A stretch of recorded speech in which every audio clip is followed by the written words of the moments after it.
아니, 장모님은 어떻게 여행까지 따라오신다고 해? 따라온다고 한 게 아니라 내가 같이 가자고 했지. 나는 당연히 같이 가는 건 줄 알고. 아니, 아무리 당신이 같이 가자고 했어도 눈치가 있으시면 안 간다고 하셨어야지. 엄마가 안 간다고 하긴 했는데 안 간다는 장모님을 왜 굳이 같이 가자고 그래? 우리 가족끼리 오붓하게 시간 좀 보내고 싶은데. 모처럼 휴가인데 말이야. 내가 집에서도 늘 불편하게 있는데 여행 가서까지 장모님 눈치 봐야 해? 그럼 앞으로 여행 갈 때마다 다 같이 가. 뭐 할 때마다 장모님이랑 같이 할 거야? 오늘 이야기 속 주인공은 72세 전진숙 씨입니다. 그리고 그녀의 딸과 사위에 관한 이야기이죠. 전 씨는 딸과 합가를 했다가 깊은 후회를 하게 됐습니다. 그렇게 애틋하던 외동딸이었는데 서로에게 학을 떼는 데에는 1년이 채 걸리지 않았습니다. 사정상 같이 살게 됐으면 불만이 있어도 서로 맞춰가야 한다고 생각해서 뭐든 참았습니다. 전씨라고 사위와 함께 사는 게 편하지 않았습니다. 백년 손님이라는 말이 괜히 있는 말이 아니었으니 말이죠. 내 집인데도 늘 손님이 와 있는 것처럼 지냈습니다. 하지만 그런데도 딸과 사위는 자신들만 힘들다고 난리였습니다. 1년 만에 분가하자는 딸과 사위의 말에 전씨도 콧방귀를 뀌었습니다. 내심 전씨도 바라던 바였습니다. 그런데 이어지는 둘의 말이 황당하기 그지없었습니다. 분가는 하자면서 내 집에서 나갈 수는 없다는 말에 날강도가 따로 없다는 생각이 들었습니다. 그리고 저들이 얹혀 살았으면서 꼭 전씨를 위해 희생한 것처럼 구는 것이 기가 찼죠. 전씨는 이런 이기적인 자식을 더는 거둘 생각이 없었습니다. 전씨는 딸이 하나 있습니다. 외동딸이라 그런지 전씨 부부와 딸 선영은 친구처럼 가까웠습니다. 남편도 딸 사랑이 지극했고 딸도 부모에게 살갑고 다정했습니다. 그래서 10아들 부럽지가 않았죠. 어릴 때도 그랬지만 딸이 성인이 된 이후에도 사이가 좋았습니다. 대학에 진학하고 직장도 다니면서 따로 나가서 살기도 했지만 자주 왕래했습니다. 주말이면 집으로 와서 함께 시간을 보냈고 때론 여행도 다니니 주변에서도 참 화목한 가족이라고 했죠. 내가 나이 들어도 이렇게 다 같이 한 집에서 모여서 살면 좋겠다. 뭐? 그럼 결혼은 안 하게? 결혼해도 같이 살면 좀 그런가? 당연히 그렇지. 전 씨는 딸의 애교 섞인 말에 웃으며 대꾸했습니다. 말이라도 그렇게 하니 기분이 좋았습니다. 나중에 결혼해도 그 소리 하는지 한번 보자. 남편도 농담으로 웃어넘겼습니다. 몇 년 뒤 딸이 30이 되던 해에 결혼을 했고 아이들도 낳고 살았습니다. 그리고 어느 날 딸이 말했습니다. 박서방이랑 서로 약속했어. 뭘? 나중에 절대 양가 부모님 모시고 살지 않기로. 갑자기 왜? 내 부모랑은 살아도 상대방 부모랑은 못 살지. 절대 합가는 안 해. 그러면서 딸은 고개를 절레절레 저었습니다. 전 씨 앞에서 절대 부모를 모시고 살지 않겠다고 하니 전 씨도 기분이 좋지는 않았습니다. 전 씨도 나중에 자식에게 부양해달라고 할 마음은 없었지만 그래도 듣기 좋은 말은 아니었습니다. 그래. 각자 잘 살면 되지. 딸이 그렇게 얘기한 이유는 물론 전 씨 때문은 아닐 것이었습니다.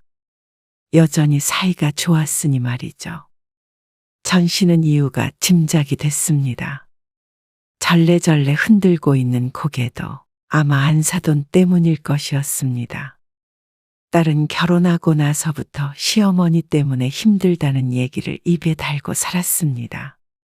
가까이 사는 탓에 시도 때도 없이 찾아와서 시집살이를 시킨다며 푸념을 하던 딸을 떠올리니 그런 말을 하는 것도 이해가 갔습니다. 솔직히 전 씨는 자식 걱정뿐이었습니다. 전 씨 부부를 데리고 살지 않아도 되니까 나중에 시부모 모시면서 마음고생 안 했으면 하는 마음이 컸습니다. 그렇지만 세상에 절대 쓰면 안 되는 단어가 절대라는 단어라고 어디선가 들은 적이 있습니다. 그리고 그게 맞는 것 같았습니다. 전 씨는 칠순이 지나 딸 가족과 합가를 하게 되었습니다. 전 씨가 나이 들어 병이 들었다거나 그런 이유는 아니었습니다. 전 씨 입장에서도 원치 않은 일이었습니다. 3년 전, 전 씨의 남편은 세상을 떠났습니다. 병환으로 병원에 1년간 입원해 있다가 결국 눈을 감았죠. 위독한 상태로 오래 있었지만 한동안 정신없는 생활을 했습니다. 마음이 헛헛하고 앞으로 홀로 살아야 한다는 사실이 아프게 다가왔습니다.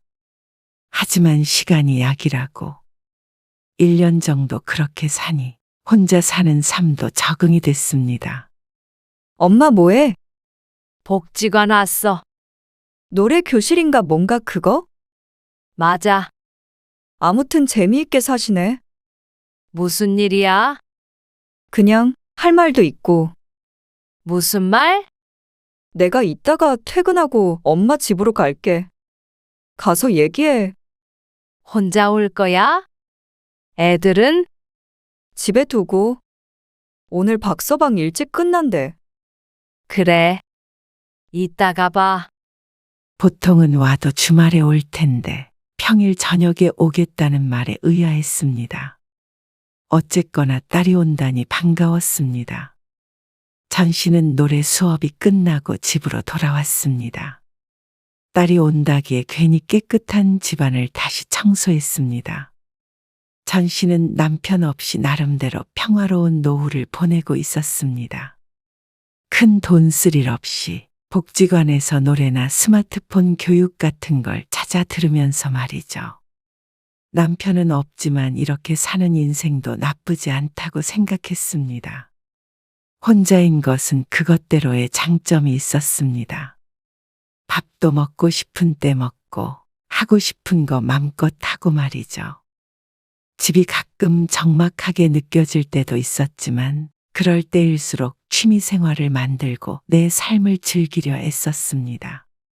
그러니 즐거운 날이 많아졌죠. 엄마, 나왔어. 그래, 왔니? 밥은 먹었어? 아니, 여기서 먹으려고 안 먹었지. 얼른 앉아. 같이 먹게. 전 씨는 딸을 식탁 앞에 앉히고 밥을 차렸습니다. 퇴근하고 온다기에 같이 저녁을 먹으려 딸이 좋아하는 음식을 해두고 기다렸습니다. 엄마 집에서 살고 싶네. 엄마가 해주는 밥 먹으면서. 딸은 식사가 끝난 후에 용건을 꺼냈습니다. 박서방 선배 중에서 진짜 크게 부자가 된 선배가 있거든. 그래? 그래서 그 선배가 박서방도 도와주기로 했어. 정말? 어떻게? 잘 됐네. 투자만 하면 무조건 돈 벌 수 있는 거야. 그러면서 무언가에 대해서 설명을 했지만 전 씨는 알아듣지 못했습니다. 그래서 투자를 하려는데 우리 집을 정리하려고. 뭐? 정리하다니? 집 판 돈 일부를 투자할까 해. 그 말에 전 씨는 무척 걱정스러웠습니다. 못 모르는 전 씨가 들어도 큰일이 날 것 같았습니다. 에이, 절대 그런 거 아니야. 차라리 대출을 조금 받아서 하면 되잖아. 이미 주택담보대출 받은 것도 좀 있잖아. 그거 전부 이자 갚느니 차라리 팔고서 엄마 집으로 들어오면 어떨까 싶어서. 전 씨는 또다시 놀랐습니다. 절대로 양가 부모는 모시고 살지 않겠다던 딸이 먼저 합가 얘기를 꺼내니 말이죠. 어차피 엄마도 혼자잖아. 그냥 합쳐서 살면 좋지 않을까. 엄마는 안 외롭고. 우리는 일 늦게 끝나면 엄마가 애들도 좀 챙겨주고 하면 좋지. 그래도 그게 단순한 문제가 아니잖아. 전 씨는 걱정이 앞섰습니다. 건강이나 피치 못할 이유 때문이 아닌 돈이 얽힌 문제였기 때문에 나중에 서로 힘들어지는 일이 생기지 않을까 생각했습니다. 그리고 같이 살다 보면 서로 불편할 테고 말이죠. 불편하다니? 절대 그런 일 없어. 왜 같이 못 살아?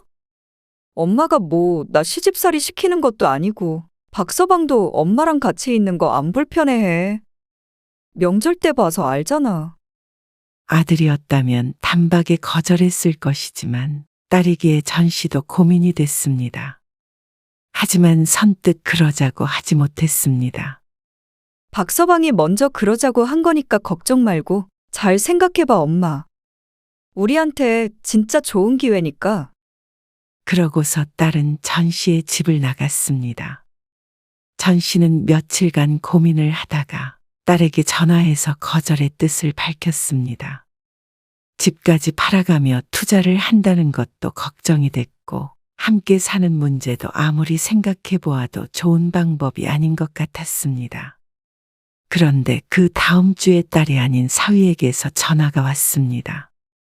장모님, 이번 기회 놓치기 힘들어서 어차피 집은 팔 거예요. 장모님이 합가 못한다고 하셔도요. 그러면 아마 월세로 갈 것 같아요. 그래서 되도록이면 장모님이 함께 살아주셨으면 해요. 그러면서 전 씨를 설득했습니다. 전혀 위험한 일이 아니고 2, 3년이면 크게 수익이 크게 날 것이라고 했습니다.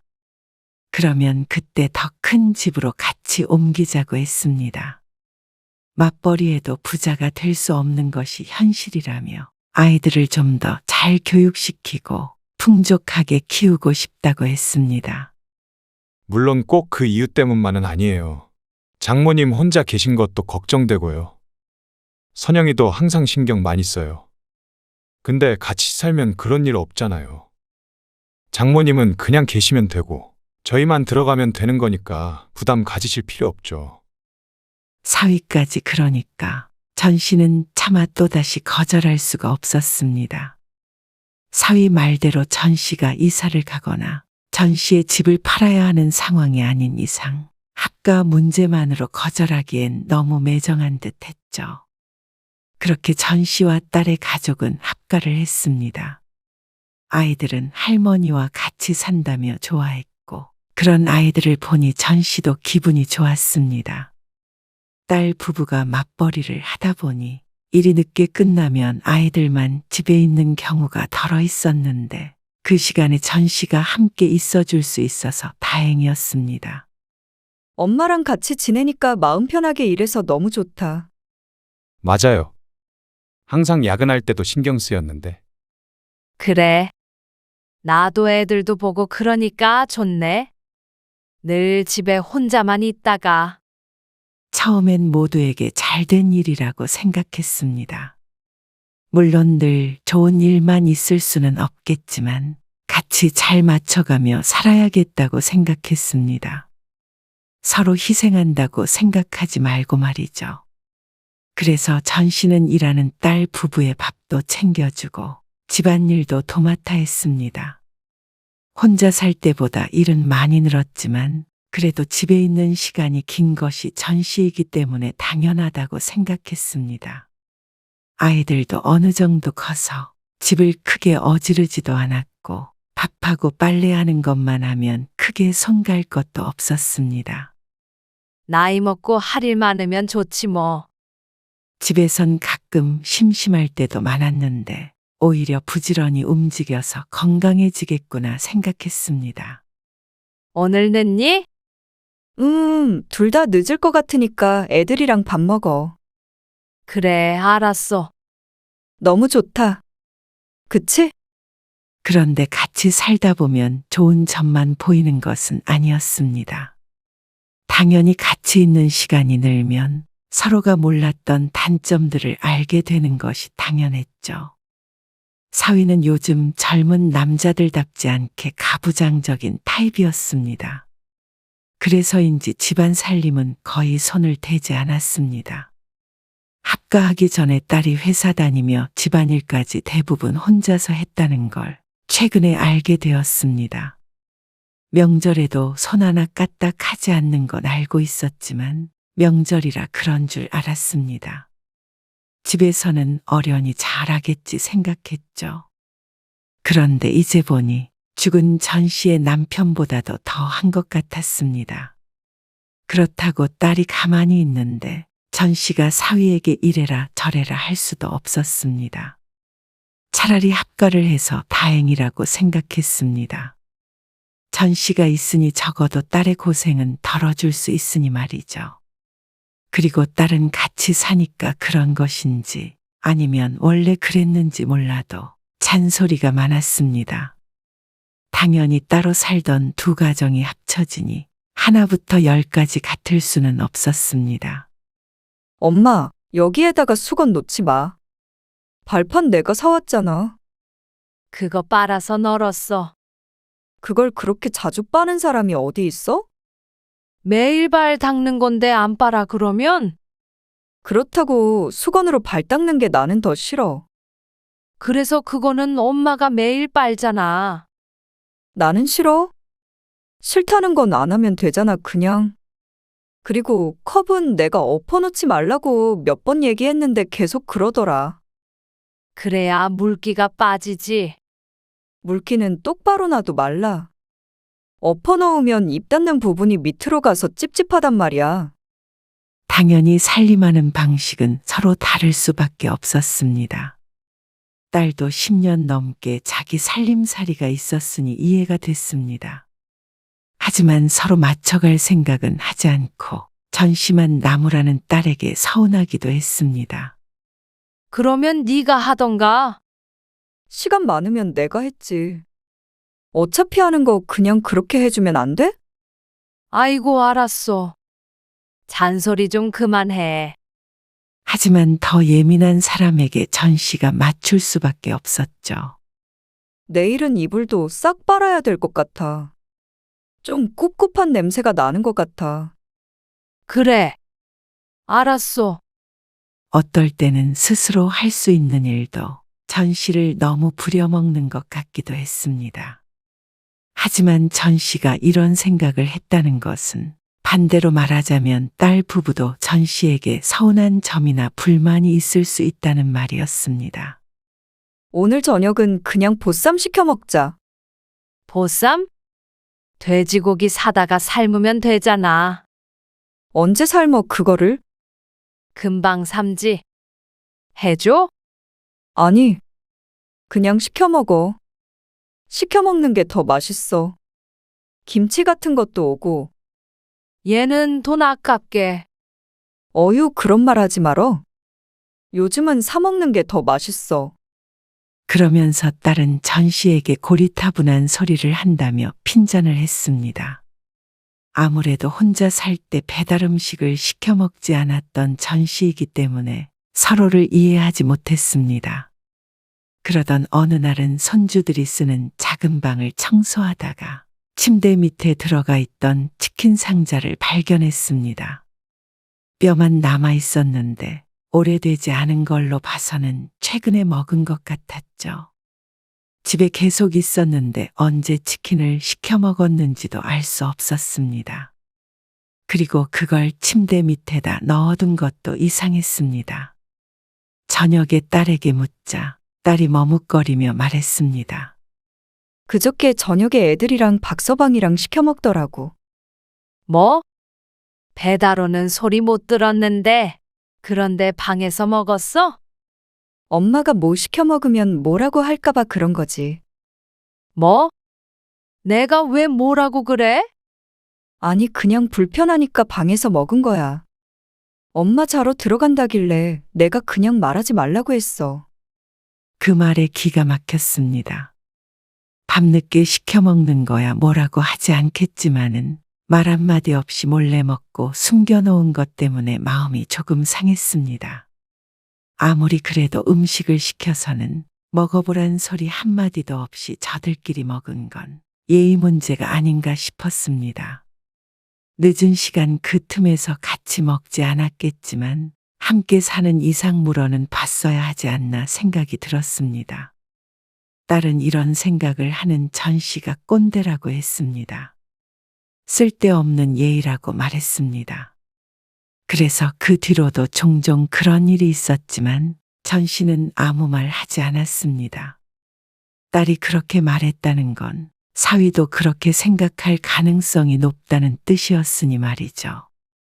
시간이 지날수록 전 씨는 사위나 딸의 눈치를 보게 됐고 절대 불편하지 않을 거라고 호언장담을 했던 사위도 점점 불편해하는 걸 숨기지 못했습니다.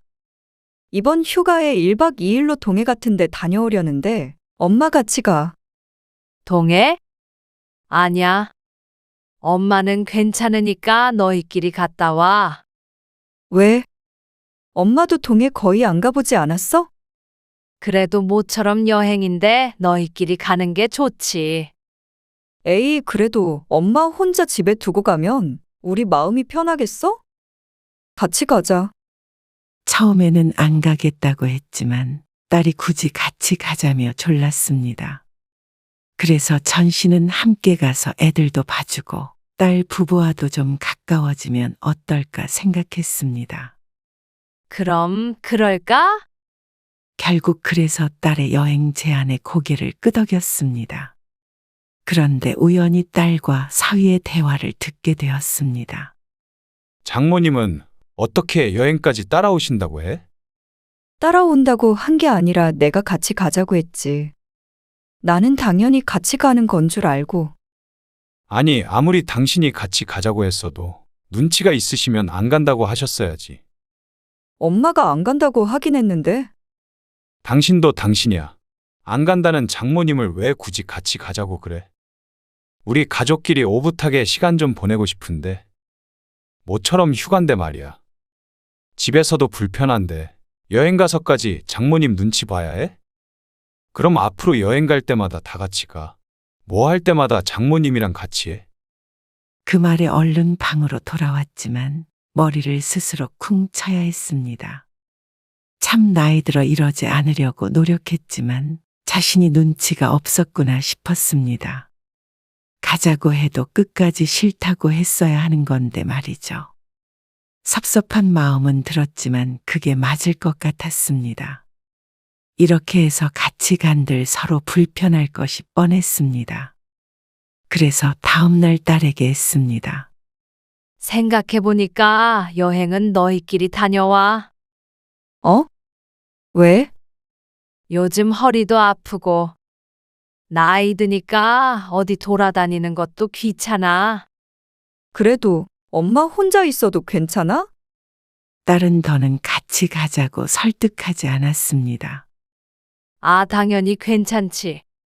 엄마도 혼자 있고 싶을 때 많어. 그리고 그날 저녁에 모임도 갈 거니까 내 걱정은 말고 너네끼리 좋은 시간 보내고 와. 엄마도 좋은 시간 보낼게. 그래. 알았어. 어쩔 수 없지. 어떻게 말을 꺼내야 하나 고민했을 텐데 딸이 안심한 듯 웃었습니다. 그제서야 전 씨는 같이 사는 게 이런 거구나 싶었습니다. 전 씨도 그렇지만 자식들도 편하지 않겠구나 생각이 들었습니다. 뭐라든 부모를 챙겨야 한다는 부담감도 있을 것이고 그게 싫어지는 날도 있을 테니 전 씨 스스로 몸을 사려야겠다 다짐했습니다. 그런데 아무리 전 씨가 조심하고 서로 불편하지 않게 노력하려고 해도 부족한 듯 했습니다. 서준이는 어디 갔어? 방에 없네. 박서방이랑 우리 방에. 거기서 뭐 해? 아까 TV 뭐 본다고 그러지 않았어? 전 씨가 의아하게 묻자 딸이 어색한 미소를 지었습니다. 글쎄, 좀 불편한가 보지. 방에서 휴대폰으로 서준이랑 본대. 엄마 때문이야? 그러자 딸은 아니라고 하지 않았습니다. 전 씨는 심장이 덜컥했습니다. 소파에 앉아 있긴 하지만 사위가 오면 비켜줄 생각이었습니다. 부엌에서 할 일도 있었고 말이죠. 엄마 냉장고 정리할 거야. 나와서 TV 보라고 해. 아니야. 신경 쓰이지. 그럼 엄마가 방에 들어가 있을 테니까 나오라고 해. 사위는 언제부턴가 전 씨가 거실에 있으면 방에 틀어박혀서 나오지 않았습니다. 그러니 전 씨도 어느샌가 거실에 있는 게 눈치가 보이게 됐습니다. 괜히 사위를 방에 가둬두는 것 같아서 그랬습니다. 엄마 방에 작은 TV 하나 둬야겠다. 딸에게 그렇게 말했더니 딸은 오히려 좋아했습니다. 그 말을 기다린 사람처럼 말이죠. 그 뒤로 전 씨는 대부분 시간을 방에서 보내게 되었습니다. 사위가 출근하면 맘 편히 있다가 퇴근하면 저녁을 먹고 자연스럽게 안방으로 향했죠. 그러다 보니 꼭 내 집에서 왕따라도 당하는 것 같은 기분이었습니다. 지은 죄도 없는데 사위와 딸을 피해 도망다니는 것 같았습니다. 그런데도 불구하고 사위의 퇴근 시간이 점점 늦어졌습니다. 박서방은 아직도 일이 안 끝났대? 몰라? 그런가 보지. 딸의 신경은 날로 날카로워졌습니다. 무슨 문제가 있는지는 모르겠지만 어쩐지 전 씨는 자신이 무관하지 않다는 느낌이 들었습니다. 사위가 8시 넘어서 들어오는 건 이제 아주 평범했고 10시를 넘기는 날도 왕왕 있었습니다. 그럴 때면 딸은 괜스러 전 씨에게 신경질을 냈습니다. 그래서 나 때문이구나 시옷 생각하게 되었죠. 그러다 보니 전 씨는 집에 있어도 전혀 편하지가 않았습니다. 20년 가까이 살아온 집인데도 숨이 막히는 듯 했습니다. 매일 손님을 맞이하는 것 같았습니다. 뭐라든지 자식들 눈치를 봐야 했으니 말이죠. 아내 누구 있어? 네. 장모님, 저 있어요. 아이고, 미안하네. 전 씨는 서둘러 방으로 돌아갔습니다. 안방 화장실은 이미 손주가 들어가 있었습니다. 보통은 안방 화장실만 쓰는데 급해서 거실 화장실을 갔더니 하필이면 사위가 있었죠.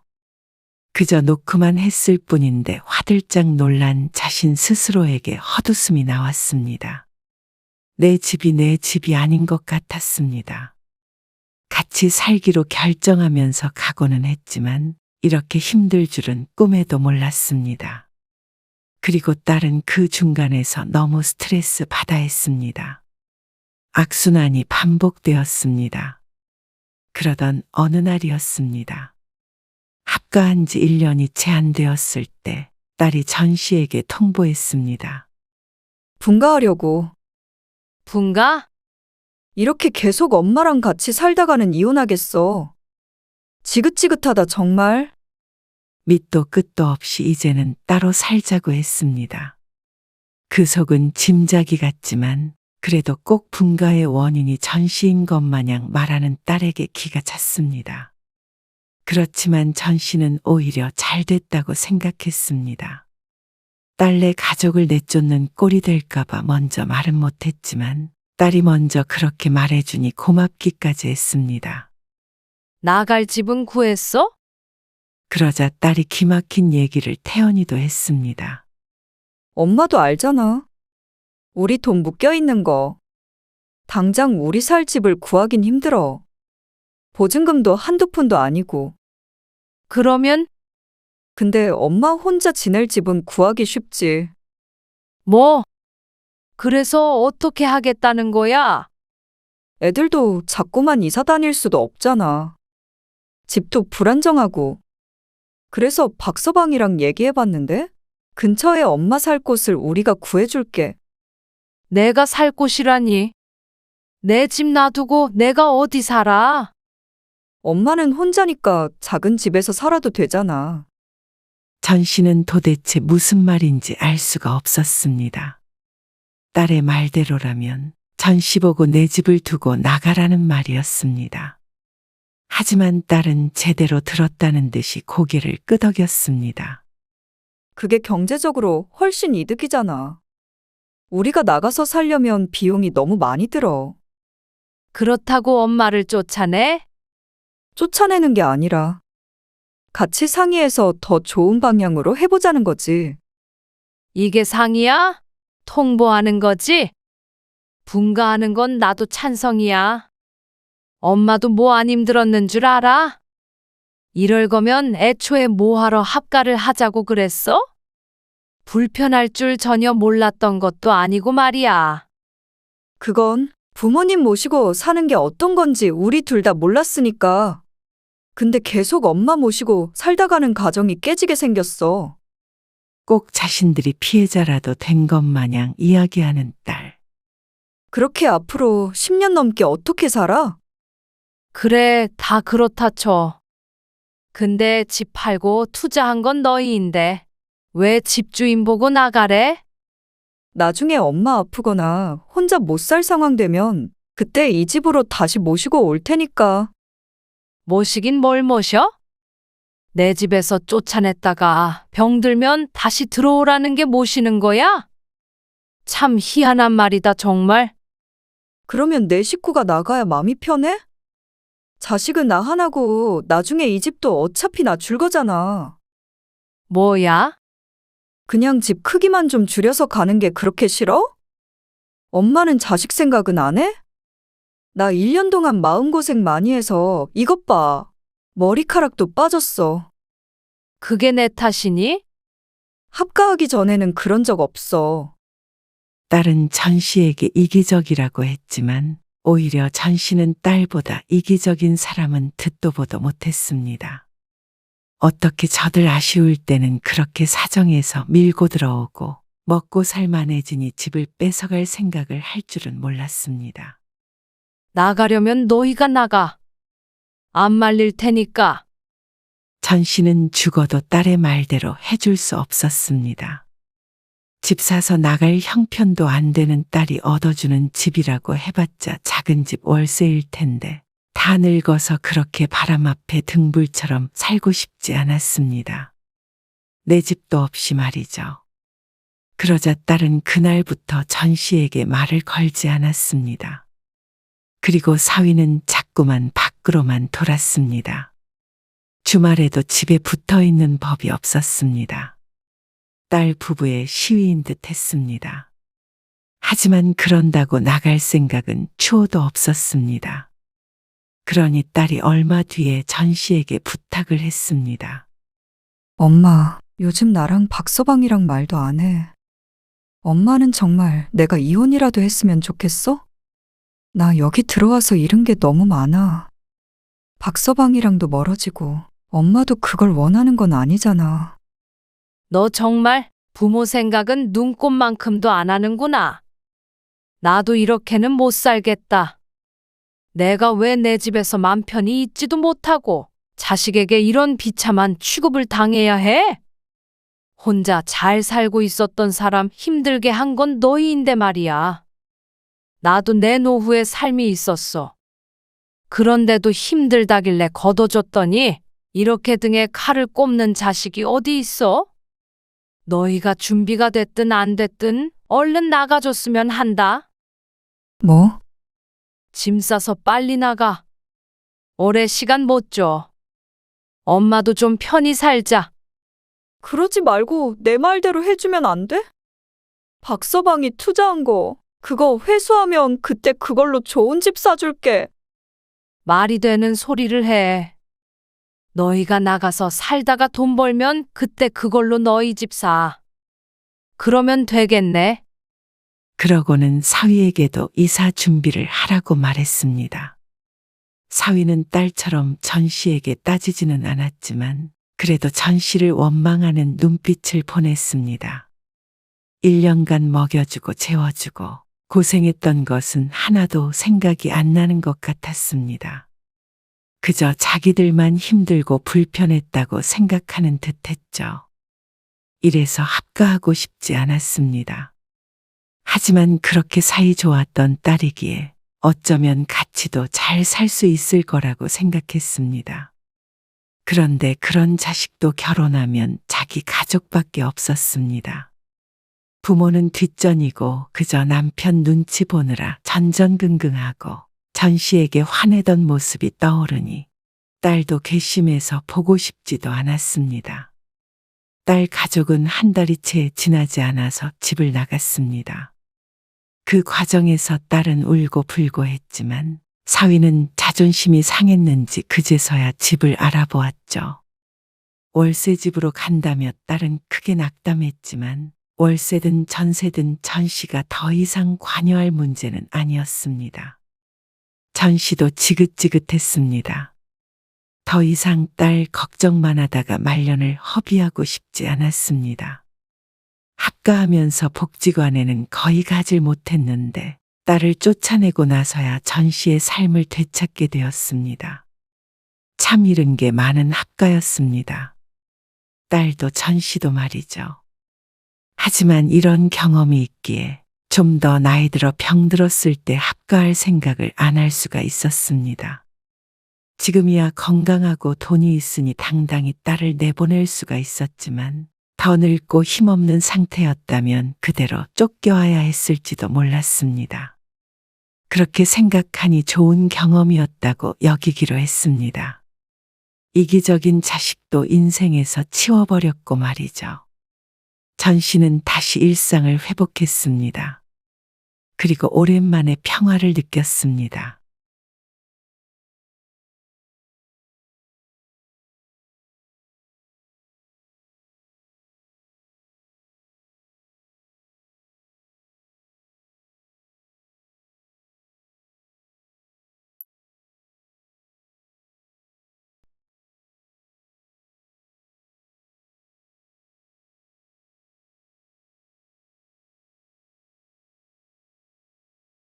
여보, 나 진통제 좀 갖다 주면 안 돼.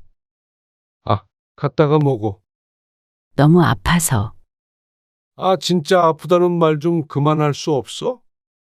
아프면 병원에 가. 진짜 그 소리 지겹지도 않아? 아픈 사람만 힘든 줄 알아? 원래 옆 사람이 더 힘든 거야. 그리고 집에 환자가 있으니 나까지 우울해지는 것 같아. 지친다, 정말. 오늘 이야기 속 주인공은 59세 강연아 씨입니다. 그리고 그녀의 남편에 관한 이야기이죠. 강 씨는 몇 년 전 무척 힘든 1년을 보냈습니다. 어쩜 이렇게 나에게만 시련이 생기나 싶을 정도로 벼랑 끝까지 몰려있던 때였습니다. 그리고 그 시기에 가족 중 누구도 강 씨의 버팀목이 되어주지 못했습니다. 그리고 그 중에서도 남편에 대한 배신감이 가장 컸습니다. 몸이 아프고 큰일을 여러 번 겪으니 강 씨도 기댈 곳이 필요했습니다. 그리고 남편이 그 역할을 해줄 것을 바랐습니다. 하지만 안 그래도 힘든 강 씨의 등에 칼까지 꽂아버리는 남편을 보니 인생에 대해서 다시 생각하게 되었습니다. 이 사람을 내 평생의 반려자라고 생각하고 살아왔던 게 후회스러웠습니다. 아내가 아프던 말던 관심도 없고 어떻게 하면 갈라설 수 있을까 궁리하는 남편을 보고 강 씨는 고민을 했습니다. 그리고 아파 보니 알 것 같았습니다. 어떻게 살아야 하는지 말이죠. 강 씨는 남편을 먼저 버리고 남은 인생을 혼자 살아가기로 마음먹었습니다. 강 씨는 평범한 인생을 살았습니다. 20대 중반에 남편을 만나서 결혼한 뒤 아들 둘을 낳았습니다. 키우면서 속상할 때도 있었고 행복한 때도 있었고 그렇게 남들과 다를 것 없이 살았습니다. 평생 맞벌이를 했으니 몸은 힘들었어도 먹고 사는데 큰 지장은 없었습니다. 두 아들은 모두 따로 살고 있는데 큰아들은 이미 결혼을 했고 작은 아들은 취직을 해서 독립했죠. 자식들에 대한 큰 걱정은 없었습니다. 둘 다 공부를 잘했던 덕에 좋은 직장에 들어가서 제 앞가림 잘하며 살고 있었습니다. 작은 아들만 결혼시키고 강 씨 부부도 은퇴하면 남은 노후만 즐기며 살자 서로 다짐했습니다. 지금까지는 돈 벌고 살림하고 자식들 키우느라 그렇게 살지 못한 것 같았습니다.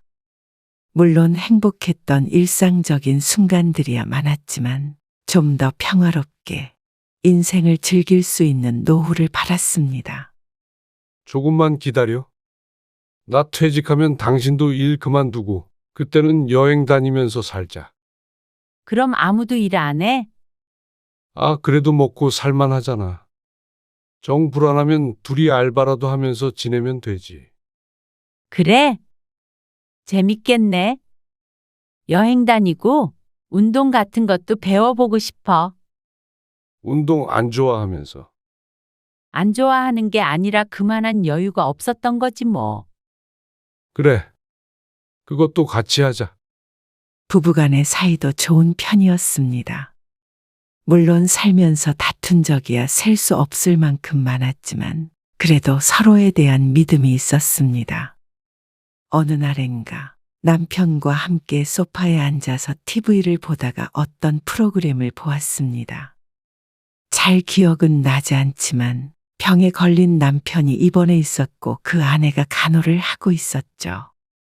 슬픈 사연이 흘러나오고 있었고 강 씨는 과일을 먹으며 남편에게 가볍게 얘기했습니다. 여보, 혹시 나 치매 걸리면 병수발 들지 말고 요양원 보내줘. 알겠지? 갑자기 무슨 소리야? 아니, 저거 보니까 갑자기 생각나서. 저 사람 치매도 아닌데.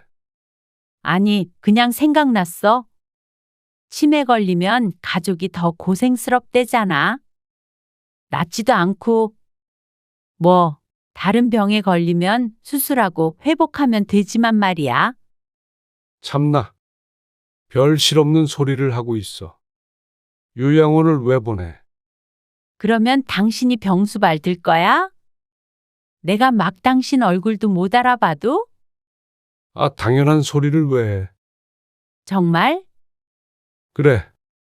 아주 지극정성으로 돌볼 테니까 당신이나 나중에 나 늙었다고 구박하지나 말어. 그렇게 웃고 떠든 것이 불과 몇 년 전이었습니다. 그런데 말이 씨가 된 것인지 큰 걱정이 없다고 생각했던 강 씨를 비웃듯 불행은 찾아왔습니다. 남편은 곧 퇴직을 했습니다. 그리고 강 씨도 곧 일을 쉬려고 했을 때였습니다. 나 여기 뭐가 만져지는 것 같은데? 뭐가? 몰라? 혹 같은 거? 어디 봐. 남편이 강 씨의 겨드랑이 쪽을 만져보더니 고개를 갸웃거렸습니다. 진짜 있는 것 같은데. 뭐야? 글쎄, 내일 바로 병원에 가봐. 나 내일 출근하는데 아, 출근이 중요해? 그냥 피곤해서 생긴 거 아닐까? 당신이 의사야. 그냥 가서 검사해봐. 남편의 성화에 별 생각 없이 다녀온 병원에서 처음 유방암이 의심된다는 소견을 들었고 얼마 뒤에 바로 조직 검사를 했습니다. 그리고 3주 뒤에 유방암 진단을 받았습니다. 예고도 없이 한 달도 안 되어 암이란 말을 들었습니다.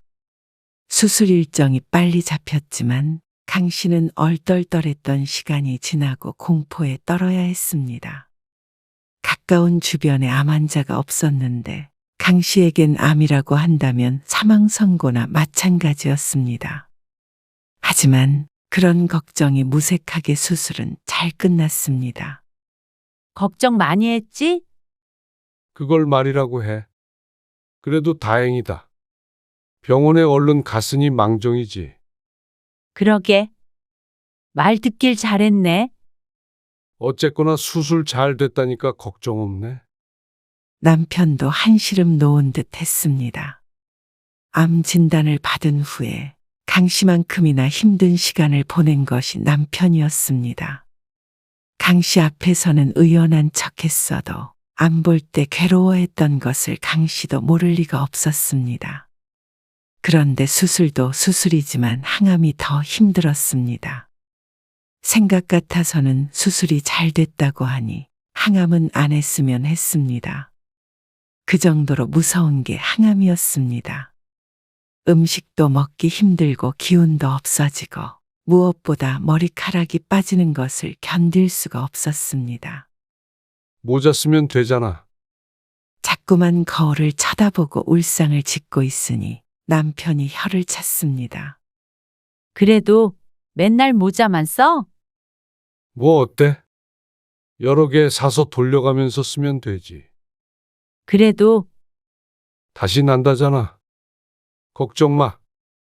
발효식품 같은 거 먹으면 좋다는데 이따가 된장국 끓여봐. 알았어. 남편은 퇴직 후에 집에 있으면서 강 씨와 함께 암에 좋은 음식 같은 걸 찾아보면서 지냈습니다. 계획은 많이 틀어졌지만 그래도 은퇴 후에 남편과 오붓하게 지내긴 했습니다.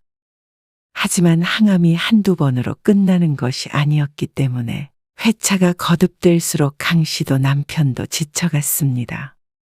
네 번쯤 항암을 받자 강 씨는 각종 부작용에 시달렸습니다. 가장 먼저 식욕이 급격히 떨어졌습니다. 그리고 쉽게 피로해져서 잠자듯이 누워있는 때도 늘었습니다. 밥 안 먹어? 속이 안 좋네. 또? 당신 거울 봐. 살이 너무 빠졌잖아. 이따가 챙겨 먹을게. 미안한데 당신이 좀 챙겨 먹을 수 있어? 그러자 남편이 잠시 강 씨를 응시하다가 고개를 끄덕였습니다. 항암을 하고 와서 며칠간은 특히나 심했습니다. 밥 차리는 것은 고사하고 무언가 먹기도 힘들었습니다. 이렇게까지 심하지 않은 사람들도 있다는데 부작용인지 무엇인지 참 힘든 나날을 보냈습니다. 그러던 어느 날이었습니다. 병원에 갔다가 자궁에 웬 혹이 있다는 말을 들었습니다. 그런데 그게 암일 수도 있다는 것이었습니다. 암이라고요? 그러자 의사가 고개를 저었습니다. 암인지 아닌지는 검사를 해봐야 알겠지만 혹 크기가 커서 암이 아니더라도 개복 수술을 해야 한다는 말이었습니다. 남편은 큰 충격을 받은 듯 얼굴이 시퍼래졌습니다. 강 씨도 놀라서 다리가 후두루들 떨릴 지경이었습니다. 암이 아닐 가능성이 높은 것처럼 얘기했지만 강 씨의 머릿속에는 최악의 경우만 떠올랐습니다. 항암 몇 번만 더 하면 이제 끝이다 생각했지만 또 다른 시작이 될 것 같아서 무서웠습니다. 검사를 하고 집으로 돌아오는 길이 기억나지 않았습니다. 어떻게 집에 온 것인지 순간이동이라도 한 것 같았습니다. 집에 도착한 뒤에도 한참을 말이 없었습니다. 그리고 남편도 마찬가지였습니다. 1시간가량 서로 말을 하지 않고 앉아 있었습니다. 그러다가 몸이 무너질 듯 지쳐서 먼저 방으로 들어가서 누웠습니다. 너무 가혹한 현실을 마주한 탓에 강 씨는 남편을 챙길 수 없었습니다. 다음 날도 그 다음 날도 정신없이 하루하루를 보냈습니다. 검사 결과가 나오는 날까지 그렇게 될 것 같았습니다. 남편은 답답한지 자꾸만 외출을 했습니다. 강 씨도 차라리 그게 낫다고 생각했습니다. 근심 걱정이 있는 두 사람이 같은 공간에 있으면 더욱 숨이 막힐 테니 말이죠. 당신 밥 먹었어? 방에 있다가 나와보면 남편은 대부분 없었습니다. 대충 챙겨 먹고 들어가 있고 또 가끔 나와보고 그렇게 며칠을 보냈습니다. 그러다가 부엌에서 남편과 마주쳤습니다. 빵 먹었어. 왜 빵을 먹어? 그러자 남편이 한숨을 쉬며 말했습니다. 미간은 한데 모아진 채였습니다.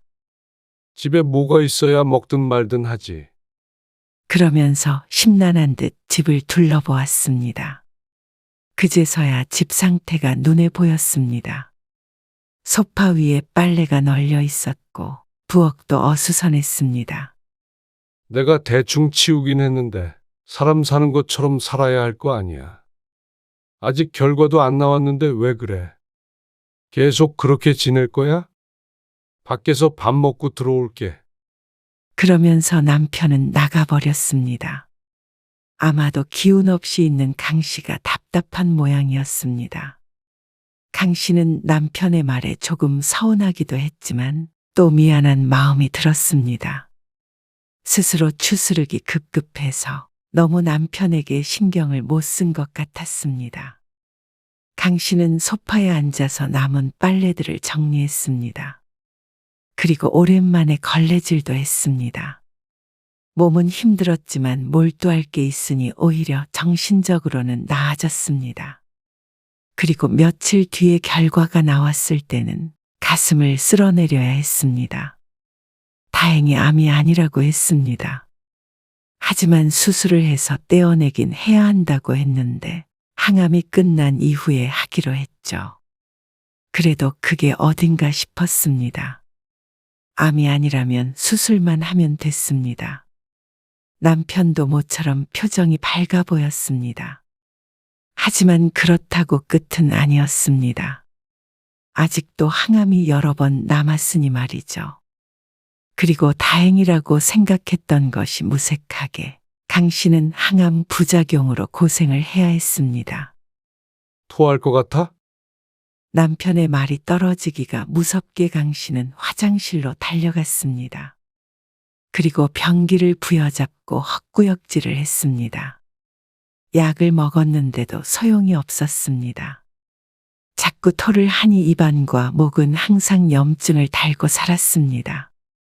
안 그래도 식욕이 없는데 입속까지 그러니 밥을 먹기가 힘들었습니다. 강 씨는 누가 보아도 병색이 완연했습니다. 오히려 암 수술 전보다도 아파 보였습니다. 그때까지만 하더라도 건강 체질이었는데 말이죠. 미안, 못 먹겠다. 남편도 입맛이 떨어진 듯 했습니다. 숟가락을 내려놓더니 천장을 잠시 쳐다보았습니다. 밥상머리에서 구역질을 해대니 당연히 먹고 싶지 않았겠죠. 여보, 이것 좀 붙여줘. 구토를 억제하는 패치를 붙이려고 남편에게 내밀었습니다. 등에 붙여야 해서 남편이 붙여주곤 했습니다.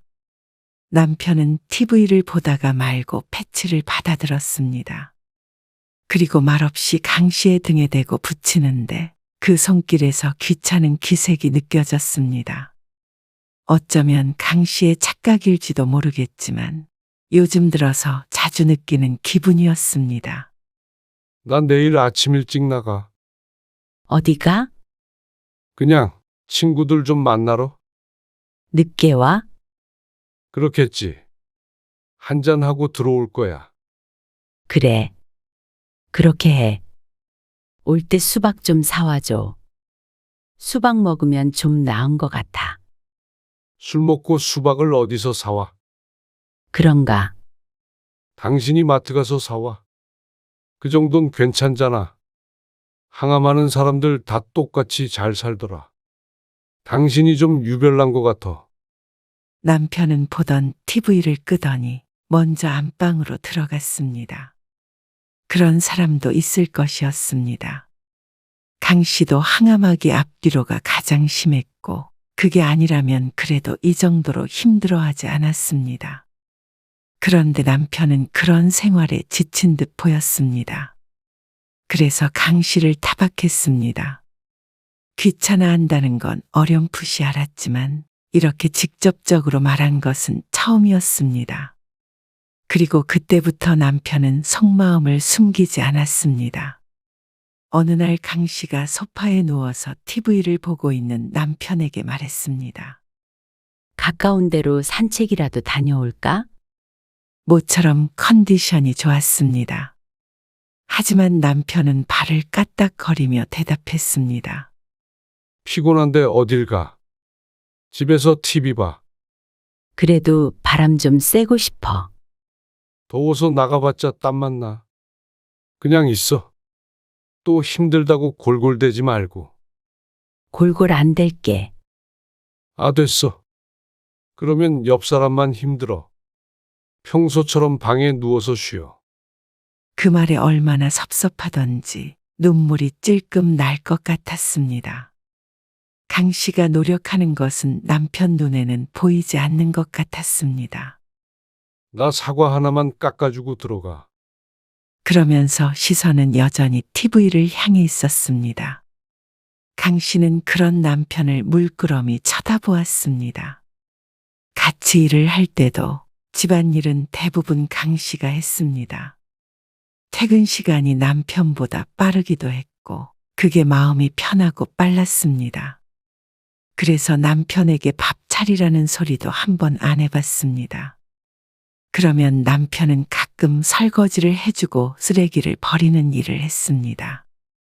그런데 요즘 같은 때는 강 씨도 남편이 야속했습니다. 다른 것도 아니고 몸이 아픈데 말이죠. 지난번에 집에 먹을 게 없다느니 사람 사는 것처럼 살자느니 했던 것이 강 씨를 탓하는 말이었던 것 같았습니다. 걱정해서 하는 말이 아니고 말이죠. 남편은 자주 집을 비웠지만 집에 있을 때면 강 씨가 삼시세끼를 차리길 바랐습니다. 항암을 할 때는 그마저도 힘들어 남편 혼자 나가서 사 먹고 올 때도 있었지만 다른 때는 늘 이렇게 강 씨에게 이거 해라 저거 해라 했습니다. 처음엔 이것저것 적극적으로 도와주려 하더니 이제는 강 씨가 아무리 힘들어해도 집안일은 손 하나 까딱 안 하려고 했습니다. 하지만 암 진단을 받은 지 1년도 안 지난 상태였습니다. 몇 년 투병 생활을 하기라도 했으면 억울하진 않았습니다. 몇 달이었습니다. 아픈 강 씨에게는 그보다 길게 느껴졌지만 남편은 더 길게 느껴진 모양이었죠. 강 씨도 화가 나서 아무것도 하지 않았던 적이 있었습니다. 하지만 남편도 불만이 많았던 모양이었습니다. 그래. 집을 그냥 돼지 우리로 해놓고 살자. 맨날 아프다는 핑계로 아무것도 안 하면 나 혼자 어떻게 하라는 거야. 그동안 강 씨가 차려준 밥은 잊은 모양이었습니다. 입고 있는 옷을 누가 빨았는지도 잊은 모양이었죠. 기가 막혀서 아무 말 않고 있자 남편은 다 지겹다는 듯 머리를 벅벅 긁더니 집을 나갔습니다. 물론 밤늦게 돌아오긴 했지만 강 씨는 충분히 속상했습니다. 안 그래도 우울함에 허덕이고 있는데 남편 때문에 더욱 괴로웠습니다. 그러다가 주말에 작은 아들이 집에 왔습니다. 근처에서 친구를 만나기로 했다고 술을 마시고 하루 자고 가겠다고 했습니다. 항암이 뭐가 잘못되고 있는 거 아니에요? 오랜만에 강 씨의 얼굴을 보더니 작은 아들이 놀라서 물었습니다. 아냐, 이럴 수 있대. 근데 몇 번 안 남았으니까. 강 씨만 이런 줄 알고 병원에도 몇 번 물어봤지만 처방받는 약만 늘었습니다. 그리고 드문 경우도 아니라고 했습니다. 그러니 견딜 수밖에 없었죠. 그리고 그날 새벽 강 씨는 한참을 뒤척였습니다.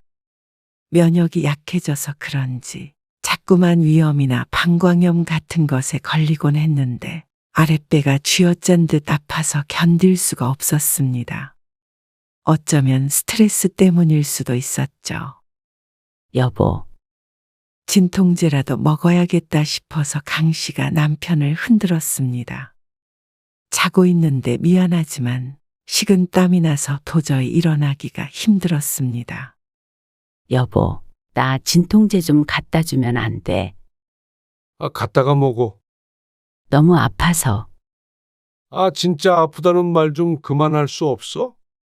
남편은 자다 말고 갑자기 강 씨에게 버럭 언성을 높였습니다.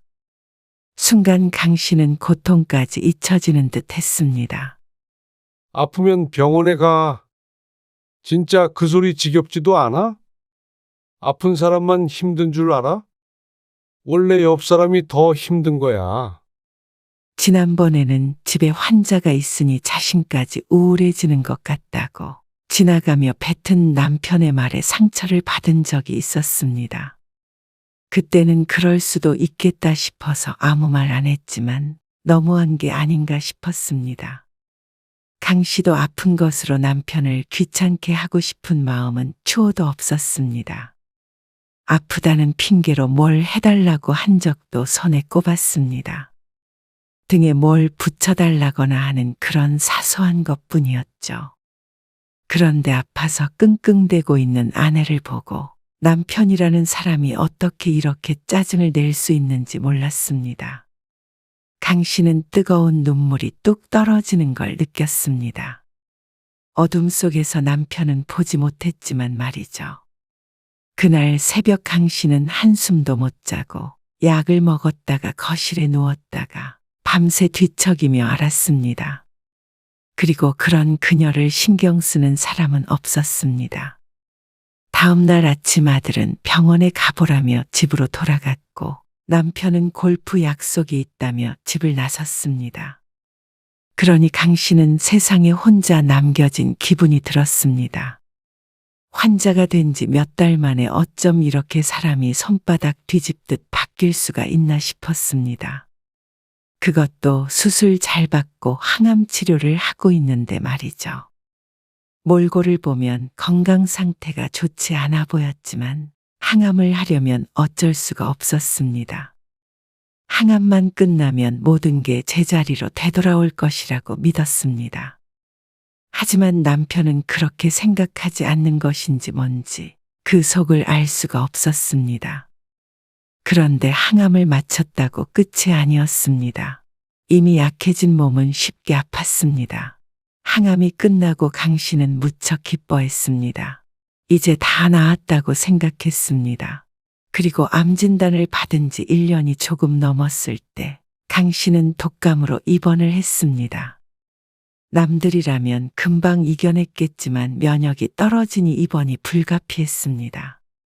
그리고 며칠 뒤 퇴원했을 때는 강 씨의 마음속에 무언가 변화가 시작된 듯 했습니다. 입원할 때는 큰아들이 왔고 퇴원할 때는 작은 아들이 왔습니다. 그리고 남편은 한 번 와서 거의 인사만 하고 돌아갔다고 해도 과언이 아니었습니다. 그냥 친척이 왔어도 그보다 오래 머물다 갔을 것이었습니다. 하지만 남편은 또 이러네 하는 표정으로 잠시 앉아있다가 가버렸습니다. 퇴원한 뒤에는 강 씨와 남편은 거의 대화를 나누지 않았습니다. 서로 말은 안 해도 서로에 대한 불만이 많은 것 같았습니다.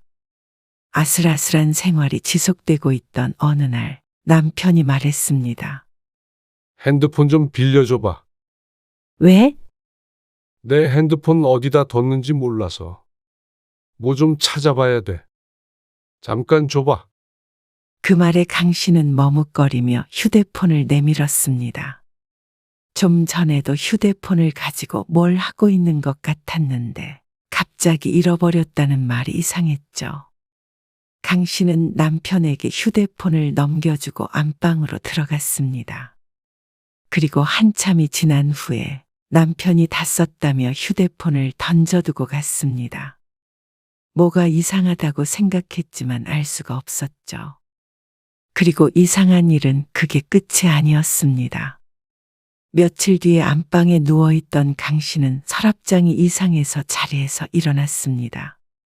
서류들을 보관하는 서랍장이 덜 닫혀 있었고 그 사이로 봉투가 삐죽 나와 있었습니다. 거의 열어보지 않는 서랍인데 남편이 열어본 모양이었습니다. 종이가 튀어나와 있는 것이 신경 쓰여서 다시 넣고 서랍을 닫았습니다. 그런데 남편이 문을 열고 말했습니다. 나 나갔다 올게. 어디? 친구 만나러? 알았어. 밥 먹고 올 거야. 그 말에 강 씨도 고개를 끄덕였습니다. 현관문 닫히는 소리가 들리고 강 씨가 거실로 나갔습니다. 그런데 바로 옆에서 띠링 하는 소리가 들렸습니다. 소파 팔걸이에 남편의 휴대폰이 놓여 있었죠. 방금 나갔는데 어째서 휴대폰을 두고 갔나 싶었습니다. 메시지 오는 소리가 계속 울리기에 들여다보자 문자 메시지가 들어오고 있었습니다. 휴대폰 화면에 메시지 내용이 연이어 뜨는데 자꾸 넘어가서 다 읽지는 못했지만 어떤 단어들이 눈에 띄었습니다. 이혼, 재산 분할, 숨겨둔 돈, 그런 단어들 말이죠. 자세히 읽어보려고 눌렀지만 비밀번호가 걸려 있었습니다. 떨리는 가슴으로 남편의 휴대폰 비밀번호를 쳐보았지만 잘못된 번호라는 메시지가 떴습니다. 그러던 찰나에 현관문에서 비밀번호를 치는 소리가 들렸습니다.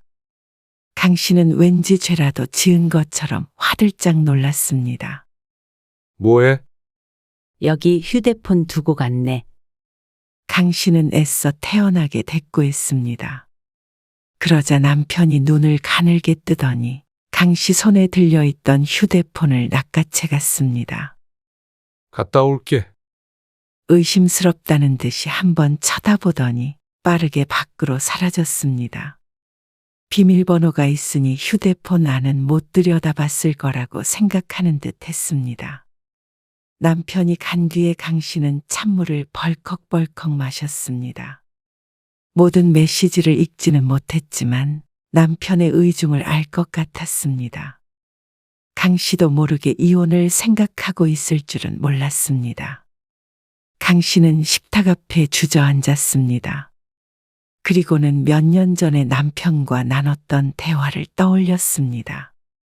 치매에 걸려도 요양원에 보내지 않고 끝까지 돌보겠다던 남편. 그런 남편이 어떻게 몸도 좋지 않은 아내를 2년도 기다려주지 않는지 몰랐습니다. 배신감에 치가 떨리기도 했고 슬픔에 눈물이 흐르기도 했습니다. 자꾸만 아프다고 하는 게 지겨웠는지 아니면 허약한 배우자가 부담스러웠는지 행복한 노후를 약속했지만 이렇게 의미 없이 흘러가는 시간이 아까웠는지 이유가 어떤 것인지는 짐작할 수 없었지만 남편은 더 이상 강 씨와의 미래를 생각하고 있지 않은 듯 했습니다. 강 씨라고 남편과의 관계에서 힘든 게 없었던 건 아니었습니다. 입원했을 때 남편의 행동에도 실망감이 컸습니다. 그래서 잠시나마 그런 생각을 한 적도 있었습니다. 하지만 그걸 행동으로 옮기지 않았습니다. 다시 건강해지기만 하면 돌이킬 수 있다고 생각했습니다. 아무래도 같이 사는 사람이 아프면 같이 고생해야 하는 게 맞으니 말이죠. 그래서 좀 더 노력해보고 싶었습니다. 하지만 남편은 그럴 생각이 전혀 없었던 것이었습니다. 언제부터 그런 생각을 했는지, 언제부터 준비를 했을지는 몰랐습니다. 그런데 생각해보니 휴대폰을 빌려갔다고 했던 것도 무언가 확인하려는 행동 같기도 했습니다. 그리고 서랍장에는 통장이나 보험약관 같은 것들이 들어있었습니다. 어쨌거나 남편이 무엇을 하려는지는 분명해 보였습니다. 오늘 휴대폰을 보지 못했다면 예상도 못한 채로 이혼을 당했을지도 몰랐습니다. 그렇게 생각하니 눈앞이 깜깜해지는 듯했습니다. 강 씨는 순간 절대로 이혼해 줄 수 없다는 생각을 했습니다. 누구 좋으라고 이혼을 하나 싶기도 했습니다. 평생 곁에 붙어서 병수발 들게 하거나 회복되더라도 이렇게 대했던 걸 내내 후회하도록 원망하며 살아야지 생각했습니다. 강 씨의 눈은 도끼로 번들거렸습니다. 남편은 밤늦게 집에 들어왔습니다. 11시가 넘어가는 시간이었습니다. 뭐야, 앉았어? 맨날 졸리다고 그러더니. 잠이 안 오네. 난 잘게. 피곤하다. 그런데 강 씨는 남편의 얼굴을 보자마자 숨이 턱 막히는 듯 했습니다. 가슴이 답답했습니다. 남편에게 복수한답시고 계속 얼굴을 맞대고 앞으로 10년, 20년 살아야 된다는 생각에 강 씨 또한 괴로웠습니다. 분명히 함께 여행도 다니며 행복하게 살자 약속했었지만 이미 너무 늦은 듯 했습니다. 여보, 우리 여행 갈까? 무슨 여행? 우리 여행 다니면서 살기로. 운동도 같이 하고 그러기로 했잖아. 갑자기 무슨 소리야? 잠이나 자. 남편은 외투를 벗어 던지며 화장실로 들어가 버렸습니다. 그래서 강 씨는 다음날 늦게까지 자는 남편을 두고 혼자 외출했습니다. 그리고 부동산으로 가서 혼자 살 집을 알아봤습니다. 남편이 원해서가 아니라 강 씨 스스로가 원했습니다. 이혼 말이죠. 그리고 집으로 돌아가니 남편이 부스스한 머리를 하고 소파에 앉아 있었습니다. 어디 갔다 와? 우리 이혼하자. 대뜸 이혼 얘기를 꺼내니 남편이 눈을 크게 떴습니다. 이혼하고 싶어. 혼자서 좀 자유롭게 살고 싶어. 갑자기 왜 그래? 아파 보니까 그런 생각이 들었어. 당신도 당신 삶 살고 싶잖아. 아픈 마누라 뒤치다꺼리 하기 싫잖아. 그러자 남편이 입을 다물었습니다. 이혼하자. 강 씨의 말에 남편은 고개를 끄덕였습니다. 역시나 강 씨가 잘못 알고 있던 것이 아니었습니다. 이미 충분히 괴로워했고 울 것도 다 울었으니 미련은 없었습니다. 재산 분할도 의견이 맞지 않는다면 변호사가 알아서 해줄 일이었습니다. 강 씨도 평생 일했기에 손해볼 것도 없었습니다. 강 씨는 밤새 생각했습니다. 남편의 행동 하나하나에 의미 두고 괴로워하기보다는 스스로의 건강부터 챙겨야겠다고 생각했습니다. 아픈 와중에 남편 눈치 보고 살아야 하고 뒷바라지까지 하고 있다고 생각하니 더 우울한 것 같기도 했습니다. 남편과 자식들의 무심함이 강 씨를 더 괴롭히고 있는 것 같았습니다. 강 씨도 이제는 그런 가족들에게 미련을 버리기로 했습니다. 고작 1, 2년을 기다려주지 못하는 남편에게도 지쳤습니다. 완치가 된다고 하더라도 평생을 함께하고 싶지 않았습니다. 아파 보니까 알 것 같았습니다. 자식이나 돈, 남편보다도 중요한 게 있었습니다. 내 건강이 내 삶의 1순위라는 사실이었습니다. 생사의 기로에 있어도 결국 가장 괴로운 것은 환자였습니다. 환자의 삶을 살다가 갈 수는 없었습니다. 결국 강 씨는 남편과 이혼을 했습니다. 예상한 대로 재산에 관해서는 잡음이 있었지만 법적으로 해결하면 그만이었습니다. 강 씨는 숨겨둔 돈도 없었습니다. 남편도 재산 가지고 다툴 바에는 이혼하는 게 낫다고 생각한 것 같았습니다. 한 번을 붙잡지도 않고 뒤돌아섰습니다. 자식들은 놀란 듯 보였지만 강 씨 부부 모두 마음을 돌리지 않을 것임을 알고는 더는 말리지 않았습니다. 혼자 조용히 살 테니까 너희들도 명절에는 아버지한테 가. 보고 싶을 때 가끔 밖에서 보자. 자식들에게도 그렇게 말했습니다. 물론 바쁜 자식들이니 자주 보고 싶다고 볼 수도 없겠지만 말이죠. 강 씨는 다 잃고 다 버린 듯 하지만 그래도 가진 것들이 있었습니다. 그것에 감사하면서 스스로를 위해 살기 위해서 노력했습니다. 그리고 2년 정도 흐른 뒤에 강 씨는 건강을 회복했습니다. 머리도 많이 자라서 더 이상 모자를 쓰고 다니지 않았습니다. 그리고 최근에는 헬스도 하고 있었습니다. 요즘엔 나이 든 사람들을 위해서 레슨을 해주는 곳도 있었는데 지인의 말을 듣고 2달째 다니고 있었습니다. 돈도 오로지 나에게만 쓰니 그런 레슨비도 아깝지 않았습니다. 평생 해보지 않은 것들을 혼자 하는데 슬프지 않았습니다. 오히려 나 자신을 아껴주고 있는 것 같은 기분에 행복하기도 했습니다. 그리고 퇴직하면 남편과 함께 하기로 했던 여행도 다니고 그렇게 소중한 노후를 보내고 있었습니다. 어느 날엔 남편에게 연락이 오기도 했습니다. 당신 없으면 못 살 것 같아. 이제 깨달아서 미안해. 하지만 늦어도 한참을 늦었습니다. 건강한 아내를 되찾고 싶은 모양이었지만 강 씨는 또 다른 삶을 선물 받은 듯 한 기분이었습니다. 새로운 삶을 한 사람과 함께 하고 싶지 않았습니다. 남편은 뒤늦게 후회에 눈물을 흘렸습니다. 하지만 강 씨는 냉정히 뒤돌아섰습니다. 지금의 삶에 충분히 만족했습니다.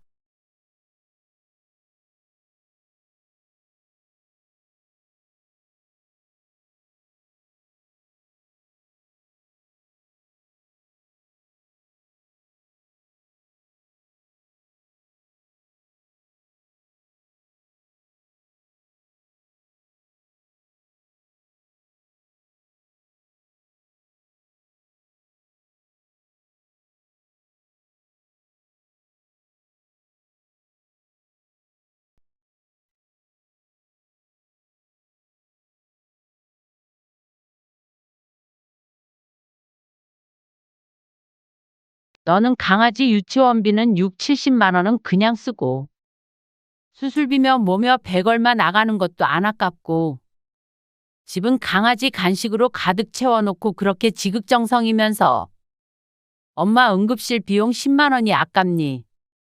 아니, 그게 아니고요. 오해예요. 그리고 뭐? 내가 잘못해서 걔한테 물린 거라고? 그러면 애기가 물렸어야 만족할래? 아기가 물리긴 왜 물려요? 그러게 왜 팔을 휘두르셨어요? 황당하다, 황당해. 애기한테 달려들길래 막은 것뿐이야. 너희들 유별난 건 알고 있었지만 이 정도일 줄은 몰랐다. 그냥 알아서 하겠거니 하고 봤는데 도를 지나친다. 며느리는 시부모에 대한 예의라고는 없고 말이야. 자식인 너도 똑같아. 엄마가 초코를 못마땅해 하시니까. 초코가 현정이한테는 정말 첫째 딸이나 마찬가지예요. 참 그래. 사람 하나 강아지 하나. 애 둘 잘 키워라. 오늘 이야기 속 주인공은 63세 김형선 씨입니다. 그리고 그녀의 아들과 며느리에 관한 이야기입니다. 요즘 사람들이 강아지를 가족처럼 키운다는 사실은 김 씨도 알고 있었습니다. 김 씨는 동물을 키워본 적은 없었지만 그럴 수 있다고 생각했습니다. 사람인 이상 정을 주고 키우면 가족에게 주는 것과 같은 애정이 생길 수도 있겠죠. 하지만 그게 도를 지나쳐 부모보다도 대접받는 강아지를 보니 조금 생각이 달라졌습니다. 강아지에게는 한 달에 100이고 200이고 아끼지 않고 쓰는 아들 며느리. 하지만 부모에게는 10만 원 병원비를 내주는 것조차 아까워했습니다. 그러면서 그냥 강아지가 아니라 가족이나 마찬가지라고 했습니다. 그렇다면 부모는 가족이 아니라는 소린지 의문이었습니다. 그러면서 또 부모 도움받을 일이 있으면 가족이라는 이름 하에 당연하다는 듯이 바랐습니다. 아무리 그래도 이렇게 염치 없고 뻔뻔한 자식이 다 있나 싶었습니다. 강아지가 부모보다 귀한 듯하니 김 씨도 더 이상 그에 응해줄 마음이 없었습니다. 애초에 강아지를 좋아하지도 싫어하지도 않았던 사람이지만 이제는 며느리 덕에 강아지라면 질색을 하게 되었습니다. 김 씨는 아들이 하나 있었습니다. 그리고 아들은 31에 결혼을 했습니다. 그 해가 김 씨의 인생에서 가장 힘들었던 순간 중 하나로 꼽혔습니다. 아들을 결혼시키는 과정이 순탄치가 않았기 때문이죠. 김 씨의 가정은 무척 평범했습니다. 큰 부자도 아니었고 그렇다고 아주 어렵지도 않은 정도의 경제 수준으로 쭉 살았습니다. 다행이라면 다행으로 김 씨 부부 모두 착실하게 살아서 내 집도 있었고 어느 정도 모아둔 돈도 있었습니다. 아들 결혼시키고 소소하게 노후를 살아갈 만큼 말이죠. 그리고 형편이 비슷한 사돈네를 보니 아들이 배우자를 잘 만났다고 생각했습니다. 적어도 서로의 재산으로 인해서 잡음은 없을 것이라고 여겼습니다. 그런데 시작도 하기 전에 집 문제로 갈등을 빚을 것이라고는 못했습니다. 양가에서 반씩 보태서 전셋집을 얻어주기로 했는데 그게 불만인 모양이었습니다. 더도 말고 덜도 말고 똑같이 하기로 했는데 어째서인지 며느리는 농담인 듯 진담인 듯 김 씨 부부를 원망하는 듯한 말을 했습니다. 어차피 아들이 하나라 물려받을 사람도 하나이니 남들만큼은 처음부터 가지고 시작했으면 한다는 뉘앙스였습니다. 결혼을 하기도 전에 며느리라는 사람에 대해 잠시 엿본 기분이었습니다. 하지만 아들이 나서서 적극적으로 해명을 했습니다. 외동으로 자라서 좀 그런 구석이 있지만 그래도 나쁜 애는 아니에요. 말을 잘 돌려서 못해서 그래요. 돌려서 하고 말고의 문제가 아니잖아. 어른에 대한 최소한의 예의는 있어야지. 그냥 요즘에 집 때문에 고민이 많아서 속상해서 그런 거예요. 한 번만 이해 좀 해주세요. 처가 식구들이랑도 조금 다툰 모양이에요. 왜? 그냥 친구들이랑 비교되기도 하고 그러니까요. 김 씨는 아들의 말에 한숨을 길게 내쉬었습니다. 김 씨도 그런 말을 들으니 너무나 속상했습니다. 능력이 돼서 집도 한 채 턱하니 사주고 싶은 마음도 있었습니다. 하지만 마음만으로 집이 생길 리는 없었습니다. 그러면 퇴직하면 엄마 아빠는 작은 집으로 옮길 계획이야. 그때 좀 더 보태줄게. 대출을 받는 건 아무리 생각해도 아닌 것 같고. 잠자코 듣고 있던 남편이 아들에게 말했습니다. 이제는 집이 더 넓어질 필요도 없을 테니 천천히 이사를 가자는 얘기를 한 적이 있었습니다. 김 씨는 남편이 하는 말에 반박하지 않았습니다.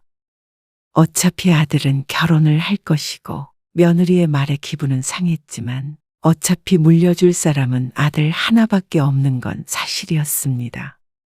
그래? 그때까지만 전세 살아. 그러자 아들은 무척 좋아했습니다. 아들 또한 그걸 바란 모양이었습니다.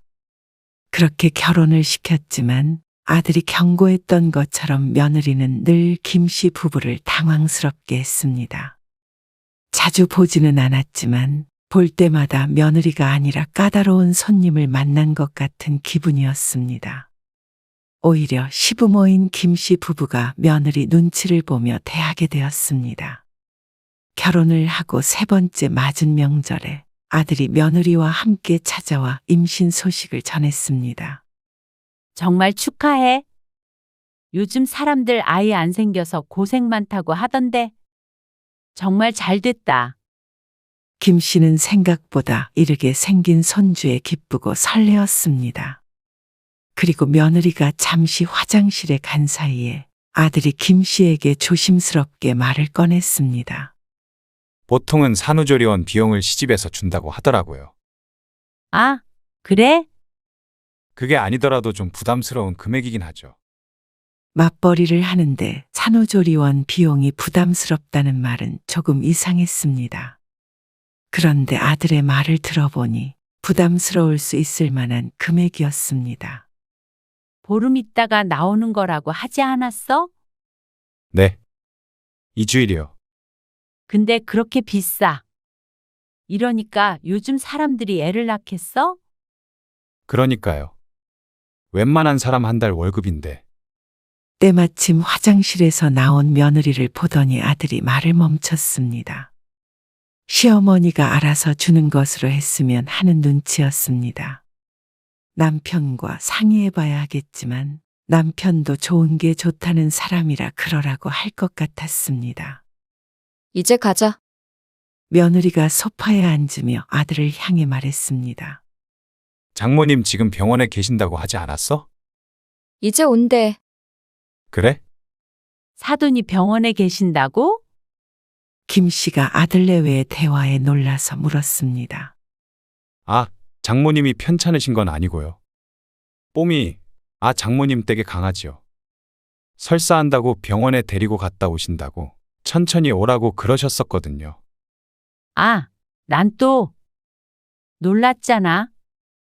강아지 키우셨구나? 네. 지금 11살이에요. 그래? 그 정도면 나이가 많은 편이지? 네. 제가 같이 살 때 데리고 왔던 애기예요. 우리 집은 강아지 한 번도 안 키워봤어. 엄마가 알레르기가 있거든. 아, 털 알러지? 맞아. 그래서 키워보고 싶었는데 못 키웠지. 같은 공간에 있지를 못하니까. 아들의 말을 며느리가 관심 있게 들었습니다. 아무래도 강아지를 좋아하니 김 씨가 신기한 모양이었습니다. 김 씨도 이런 체질이 이해가 안 갔습니다. 재채기하고 콧물을 흘리는 것은 기본이었고 어떤 강아지는 함께 있으면 피부가 부어오르기도 했습니다. 아들이 좋아하니 키워보려고 했던 때도 있었지만 진작에 포기하게 되었죠. 강아지가 어떻게 보면 사람보다 나아요. 그 말에 김 씨는 그냥 고개를 끄덕였습니다. 그런 말은 많이 들어보았으니 말이죠. 그저 며느리가 강아지를 참 좋아하나 보다 생각했습니다. 저희는 그럼 가볼게요. 그렇게 아들이 돌아갔습니다. 그리고 얼마 뒤 아들네가 강아지를 분양받았다는 소식을 들었습니다. 뭐? 강아지를 샀다고? 그 말 한마디에 며느리가 뒤집어졌습니다. 강아지는 생명체인데 어떻게 산다는 표현을 쓰냐며 말이죠. 하지만 김 씨는 아들에게 250만 원을 주고 애견샵에서 데리고 왔다고 들었습니다. 그런데 샀다는 말에 그렇게까지 날카롭게 반응할 줄은 몰랐습니다. 김 씨도 서운한 것이 있었지만 아무 말도 안 했는데 말이죠. 산후조리원 비용은 부담스럽다며 기어이 김 씨에게 그 돈을 받아가더니 강아지를 분양받는데 250만 원이나 쓴 것이 어처구니가 없었습니다. 그리고 참 공교롭게도 김 씨가 심한 강아지 알러지가 있다는 사실을 들은 직후에 말이죠. 꼭 이제는 아들네 집에 오지 말라는 메시지라도 되는 것 같았습니다. 며느리는 그렇다 치지만 아들은 증상이 얼마나 심한지 알고 있으면서 말도 없이 그런 결정을 했다는 게 배신감마저 느껴졌습니다. 근데 1년에 엄마가 저희 집에 몇 번이나 오시겠어요? 그러게 1년에 얼마 가지도 않는데 그런데 그마저도 오지 말라고 하는 듯 했습니다. 김 씨의 입장에서는 몇 번을 가는지가 중요한 건 아니었습니다. 현정이가 그전부터 얘기는 했었어요. 근데 저희 집인데 엄마 때문에 안 된다고 할 수는 없잖아요. 강아지 있으면 애기 정서 발달에도 좋고요. 저도 너무 키우고 싶었어요. 서운해하지 마시고 새로운 가족이 생겼다고 생각해 주세요. 아들조차도 저렇게 들떠 있으니 김 씨가 마음에 안 든다고 뭐라고 할 수도 없었습니다. 아들의 말대로 자기들 집에서 자기들이 강아지를 키운다는데 말이죠. 그래도 마음이 상한 것은 어쩔 수가 없었습니다. 신경 끄고 살자 싶었죠. 하지만 아들 부부는 강아지를 참 요란하게도 키웠습니다. 강아지를 데리고 온 지 얼마 되지 않아서 크게 아파서 한 달간은 병원에 들락날락한 것으로 알고 있었습니다. 그때 든 병원비가 입이 쩍 벌어졌습니다.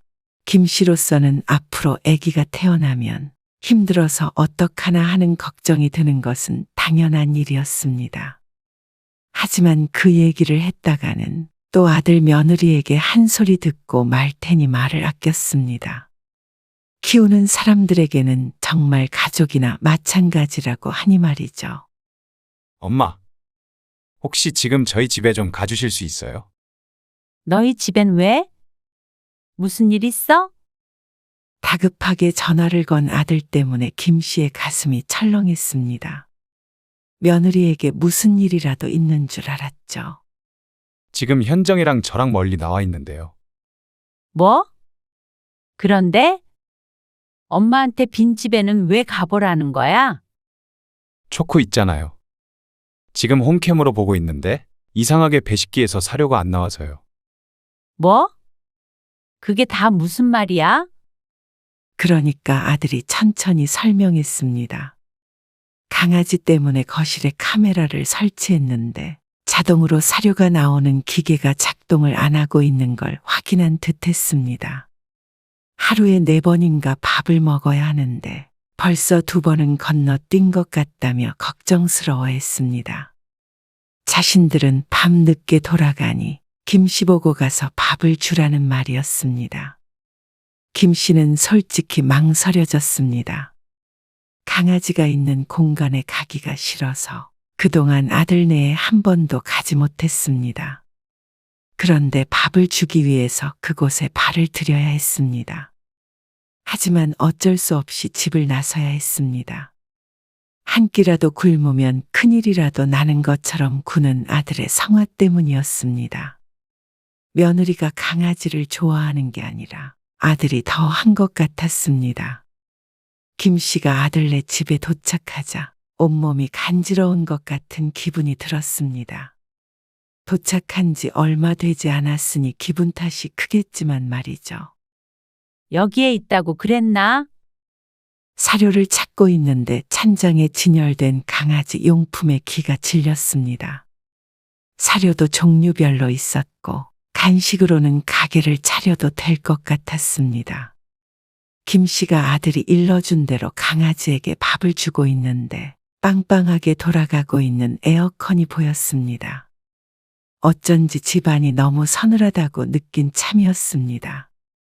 얘들은 무슨 에어컨을 켜놓고 나가? 전기세가 얼마나 나가는데? 그래서 에어컨을 끄려다가 문득 강아지가 눈에 띄었습니다. 일부러 틀어놓고 갔을 수도 있다는 생각이 들었습니다. 혹시 집에 에어컨 켜놓고 나간 거야? 며느리에게 전화를 걸어서 물어보니 당연하다는 듯이 수긍의 말이 돌아왔습니다. 그럼 낮에 이렇게 내내 켜도? 그래야죠. 요즘 날 더워져서 끄면 좋고 힘들어요. 강아지 키우는 다른 집도 이런가 싶었습니다. 김 씨 부부는 둘이 집에 있어도 이렇게까지 서늘하게 켜두지 않으니 아리송했습니다.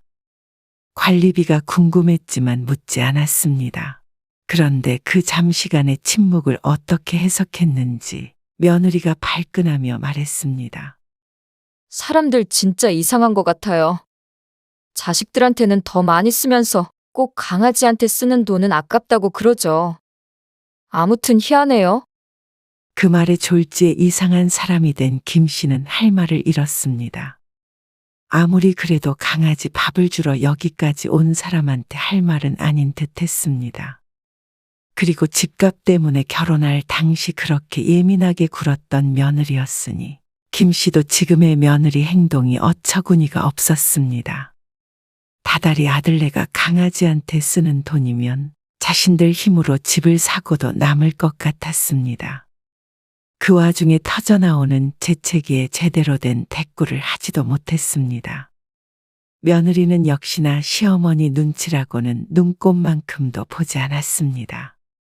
강아지 밥 줬으면 문단속 잘하고 나와달라는 말을 덧붙이더니 전화를 끊었습니다. 다시는 이런 부탁을 들어주나 봐라 하고 속으로 이를 갈았습니다. 아무리 그래도 어쩜 사람을 이렇게 무시할 수 있나 싶었습니다. 관리비 나오니 에어컨을 틀지 말라고 한 것도 아닌데 말이죠. 김 씨는 연신 재채기를 해서 줄줄 흐르려는 콧물을 휴지로 닦으며 집을 나왔습니다. 고맙다는 소리 한마디 못 듣고 며느리 유별난 것만 확인하고 왔습니다. 집에 돌아오니 양팔이 꼭 모기 수십 마리에 물린 듯 울퉁불퉁 빨갛게 부어 있었습니다. 그래서 병원까지 다녀오자 결심하게 되었습니다. 다시는 아들 며느리 집에는 가지 말자고 말이죠. 물론 알러지가 이렇게 심해서 가고 싶다고 갈 수도 없었습니다. 피부에 털이 박힌 것 같은 기분마저 들어서 팔을 벅벅 긁어야 했습니다. 나중에 아들이 전화해서 고맙다고는 했지만 그런다고 며느리가 한 마리 사라지는 건 아니었습니다. 하지만 아들네에 전혀 안 갈 수는 없었습니다. 손주가 태어나고 100일쯤 지나자 아들이 아이를 보러 오라며 김 씨 부부를 초대했습니다. 약 먹고 가면 되잖아. 어린 애를 데리고 오라고 할 수도 없고. 우리가 잠깐 갔다가 와야지. 당신은 애 안 보고 싶어? 김 씨라고 손주가 안 보고 싶은 건 아니었습니다. 아들이 보내주는 사진과 영상으로만 봤지만 첫 손주는 당연히 예뻤죠. 사돈네 잠깐 강아지 맡길 수 없냐고 했더니 그건 안 된다는데 어떡해? 그것도 김 씨는 서운했습니다. 서운하다고 생각하는 김 씨가 오히려 아들 며느리 입장에서는 유별나다고 할 수도 있겠지만 어떻게 보면 환자라고 할 수 있는데 전혀 배려를 안 해주니 말이죠. 그래도 다른 일도 아니고 손주를 보러 안 갈 수 없었죠. 그래서 김 씨 부부는 아이와 며느리 선물을 사서 찾아갔습니다. 케이크와 한우 등 먹을 것도 잔뜩 가지고서 말이죠. 아이고, 고생했다. 우리 손주 좀 보자. 남편은 무척 좋아했습니다. 물론 김 씨도 참 흐뭇하고 좋았습니다. 아이는 남편이 안고 있었고 며느리가 강아지를 안고 있다가 일어나서 부엌으로 갔습니다. 그리고 김 씨가 가져온 한우를 한 덩이 통째로 냄비에 넣고 끓였습니다. 엄청 좋은 하늘에. 그렇게 끓이면 맛없을 텐데. 나중에 둘이 같이 구워서 먹어? 국 끓이게? 아니요. 삶아서 초코 주려고요. 초코? 네. 초코가 소고기 좋아하거든요. 며느리의 말에 김 씨는 머리가 띵해지는 기분이었습니다. 냄비 속에 끓고 있는 고기값만 얼마인지 가늠이 안 갔습니다. 아무리 선물로 준 것이라지만 꼭 김 씨 앞에서 이렇게 강아지를 주겠다고 끓이는 것은 아니지 않나 싶었습니다. 또 뭐라고 하면 강아지한테는 왜 돈을 아끼냐고 달려들겠지만 그래도 기가 막혔습니다. 그거 둘이 먹으라고 사온 거야. 제가 조금 덜 먹을게요. 그럼 그러자 상황을 지켜보던 남편이 김 씨를 잡아 끌었습니다. 좋은 일로 왔으니 뭐라고 하지 말라고 눈치를 줬습니다. 아들 며느리는 김 씨 보고 예민하다고 했지만 정말로 궁금했습니다. 이런 생각을 하는 김 씨가 단순히 강아지를 키우지 않으니 뭘 모르는 건지 말이죠. 냅둬. 어차피 우리가 가도 강아지도 줄 텐데. 알아서 먹든 말든 하겠지.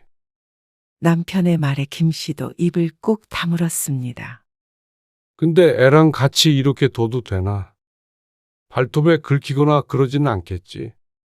남편도 아내는 몰라도 아이는 걱정이 되는 듯 했습니다.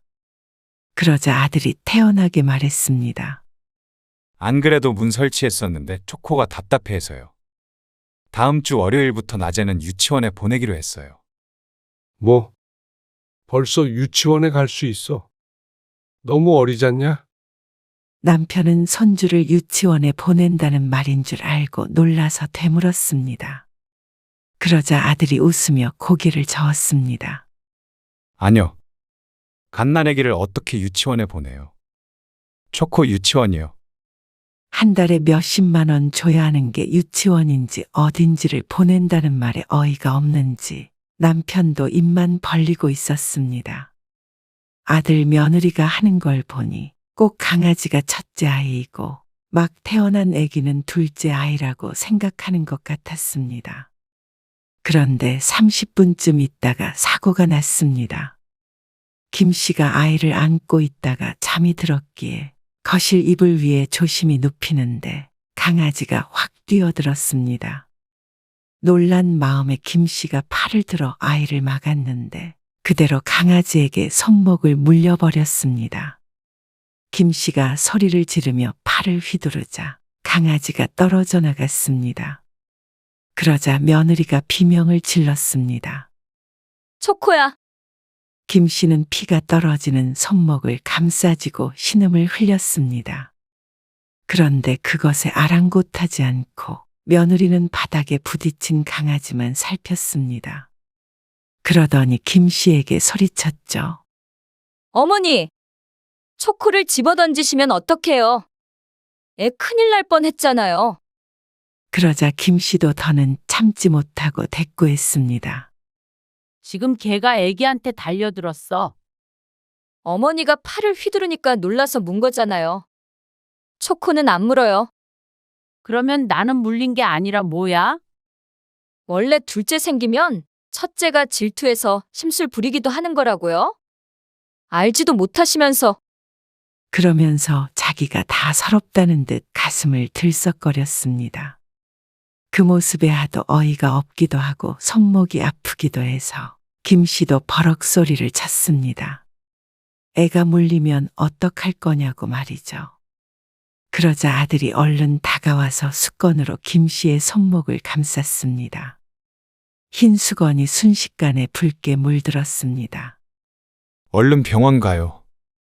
병원 다 문 닫았을 텐데. 응급실 가야 할 것 같은데. 제 차로 갈게요. 며느리는 아이 때문에 집에 있었고 김 씨는 남편, 아들과 함께 동행했습니다. 그리고 손목을 꿰매고 주사도 맞았습니다. 구멍이 여러 군데 나서 손목이 무척 지저분한 상처로 뒤덮였습니다. 죄송해요. 아들이 옆에서 미안한 듯 뒤통수를 긁었습니다. 나는 괜찮은데 애기 진짜 조심해. 조심할게요. 근데 현정이 말도 맞아요. 초코가 질투하고 있는 거라 곧 서로 적응할 거예요. 그러더니 며느리에게서 전화가 왔다며 자리를 피했습니다. 김 씨가 걱정스러워하자 남편도 알아서 하겠지 하며 김 씨를 다독거렸습니다. 하지만 남편도 만만치 않게 놀란 모양이었습니다. 잠깐만 나 화장실 다녀올게. 김 씨가 자리에서 일어나 화장실을 찾으러 나섰습니다. 그런데 입구 쪽에서 전화 통화를 하며 서 있는 아들이 보였습니다. 접수하는 곳에 서 있는 걸 보니 수납을 하려는 것 같기도 했습니다. 응급실이라 많이 나왔을 것 같아 김 씨가 닫아가는데 아들이 하는 소리가 들렸습니다. 많이 꿰맸지. 그래, 괜찮아. 근데 이거 12만 원 나왔는데 내 카드로 결제할게. 뭐? 그래도 초코한테 물린 거니까 아무리 아까워도 좀 그렇지 않나. 알지, 엄마가 잘못한 거지. 초코 괜찮아? 미안해, 병원 데리고 가게? 내가 이따가 들어가서 데리고 갈게. 에이, 초코 병원비를 어떻게 달라고 그래. 엄마 병원비는 알았어. 모른 척 할게, 그럼. 그래, 금방 갈게. 그러고 돌아섰는데 김 씨와 딱 눈이 마주친 아들. 아, 엄마. 기가 막히고 코가 막혔습니다. 내 달라고도 안 했지만 이 상황에서는 당연히 병원비는 아들이 내야 하는 것 아닌가 싶었습니다. 그런데 김 씨의 병원비는 주기 아까우니 모른 척하고 다치지도 않은 강아지는 병원에 데리고 가겠다고 하는 아들의 머릿속이 궁금했습니다.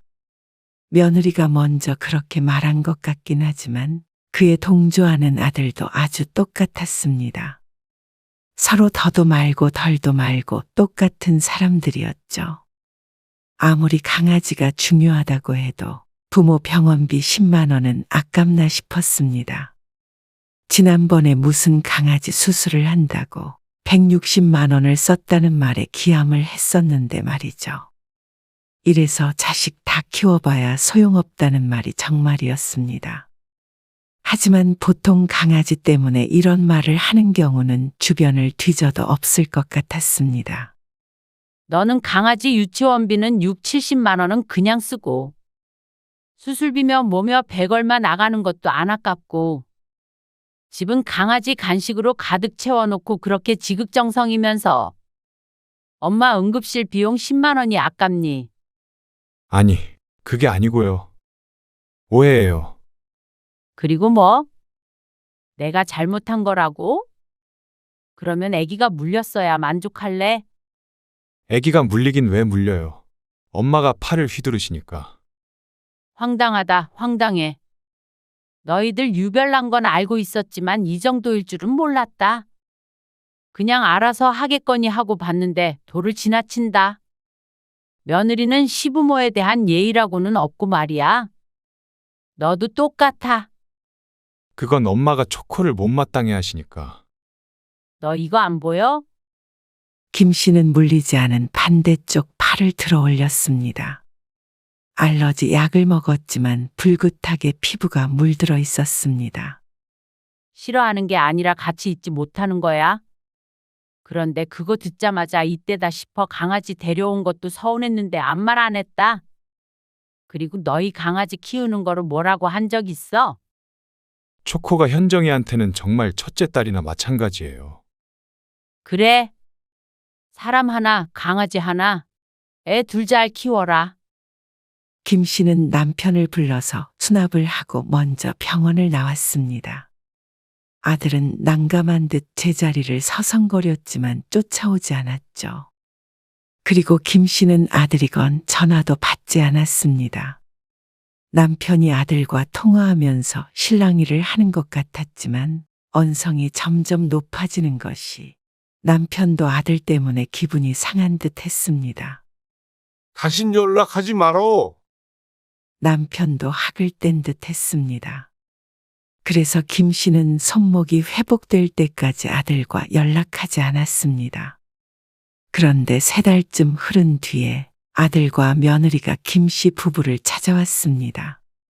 그러고서 한다는 소리가 여태 김 씨가 들어봤던 얘기 중에서 가장 황당했습니다. 뭐라고 그랬어? 우리 주영이요. 좀 봐주시라고요. 현정이가 다다음부터 복직하거든요. 근데 장인어른이 편찮으셔서 장모님이 갑자기 못 봐주신다고 해서요. 그래서 나보고 네 집에서 아기를 보라는 소리야? 그렇죠. 저희가 아침마다 주영이 데려다 줄 시간은 없기도 하고요.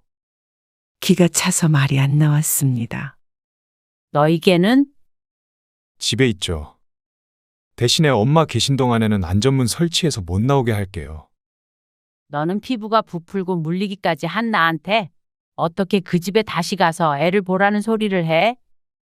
이제 안 그래요. 초코 한 번도 주영이 문 적 없잖아요. 됐다. 강아지는 둘째 치고 너희를 도와줘야 하는 이유를 못 찾겠다. 네? 부모보다 개가 더 중요하다는 애들을 왜 도와줘야 해? 아니, 언제 그렇게까지 말했어요. 엄마 손주잖아요, 주영이 가족이요. 아니, 그리고 초코도 저희 가족이에요. 엄마도 가족으로 생각해 주시면 안 돼요? 맞다, 첫째 손주라고 생각하세요. 그러면 서운할 일도 없잖아요. 미쳤니? 어떻게 강아지가 내 손주야? 그러자 며느리가 인상을 찌푸리며 끼어들었습니다. 미쳤다뇨? 강아지를 가족처럼 지내면 미친 거예요? 너무하신 거 아니에요?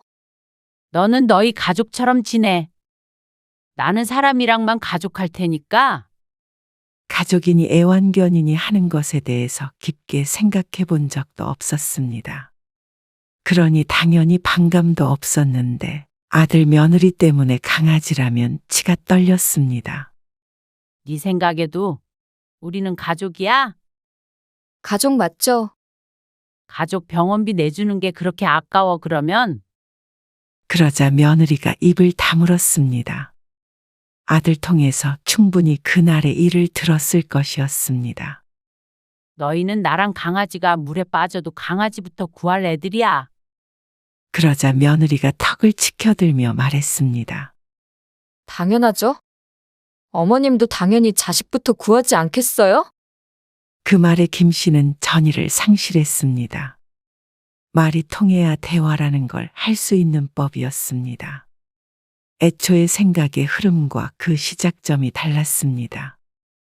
강아지를 동물로 생각하는 김 씨와 강아지를 사람으로 생각하는 며느리니 말이죠. 그래? 초코나 실컷 구해줘라. 주영이도 네가 알아서 보고. 초코랑 주영이랑 두 남매인지 뭔지 잘 키워라. 그리고는 집에서 아들 며느리를 쫓아버렸습니다. 아주 꼴도 보기 싫었습니다. 그래놓고는 아쉬우니 아이를 봐달라며 찾아온 이중적인 모습에도 질려버렸습니다. 손주가 눈에 밟혔지만 손주 하나 보려고 그런 일들을 또다시 겪고 싶지 않았습니다. 그 집에는 한 발자국도 들일 생각이 없었고 말이죠. 그러자 며칠 뒤에 며느리에게서 직접 전화가 왔습니다. 내내 아들 통해서만 연락하던 며느리가 말이죠. 죄송해요. 그렇게까지 말씀드리려고 한 건 아니었어요. 그리고 초코는 어머님 오시면 몇 달 친정에 맡기려고요. 김 씨는 뭐라고 변명하려는 며느리의 말을 막고는 말했습니다.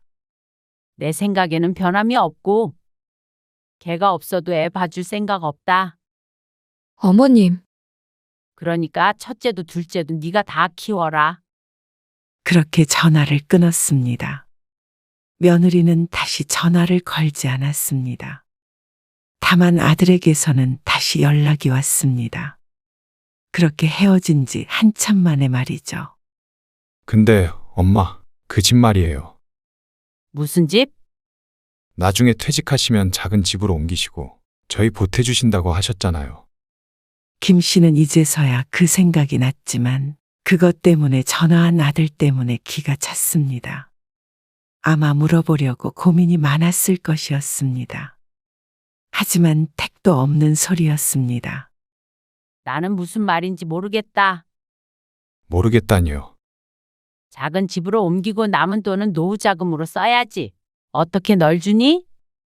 주시기로 하셨잖아요. 저희 한일 2년 있다가 둘째도 가질 예정이에요. 그러려면 좀 더 안정적으로 살아야죠. 둘째? 언제는 주영이가 둘째라며? 사람을 말하는 건지 강아지를 말하는 건지 헷갈리네. 어쨌거나 엄마 아빠는 그날 물에 빠져서 죽었다고 생각하고 살아. 너희가 우리 두고 강아지 구했잖냐? 그러고서는 아들과 마지막 통화를 마쳤습니다. 걸려오는 전화의 인해 번호도 차단해버렸습니다. 차라리 속이 시원했습니다. 아들이 결혼한 뒤로는 늘 신경 쓰이고 마음 상하는 일밖에 없었는데 애초에 자식이 없다고 생각하고 사는 게 나을 것 같았습니다. 남편도 마찬가지였습니다. 아들 며느리의 심중을 안 이상 남편이라고 아들의 편을 들어줄 이유가 없었습니다.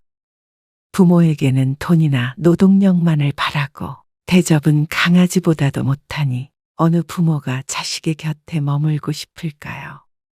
김 씨도 남편도 이참에 작은 집으로 옮기고 둘만의 시간을 좀 더 보내기로 했습니다. 그러면 혹시라도 아들 며느리가 찾아오지도 않을 테니 말이죠. 상실감은 있겠지만 적어도 상처는 없을 것이었습니다.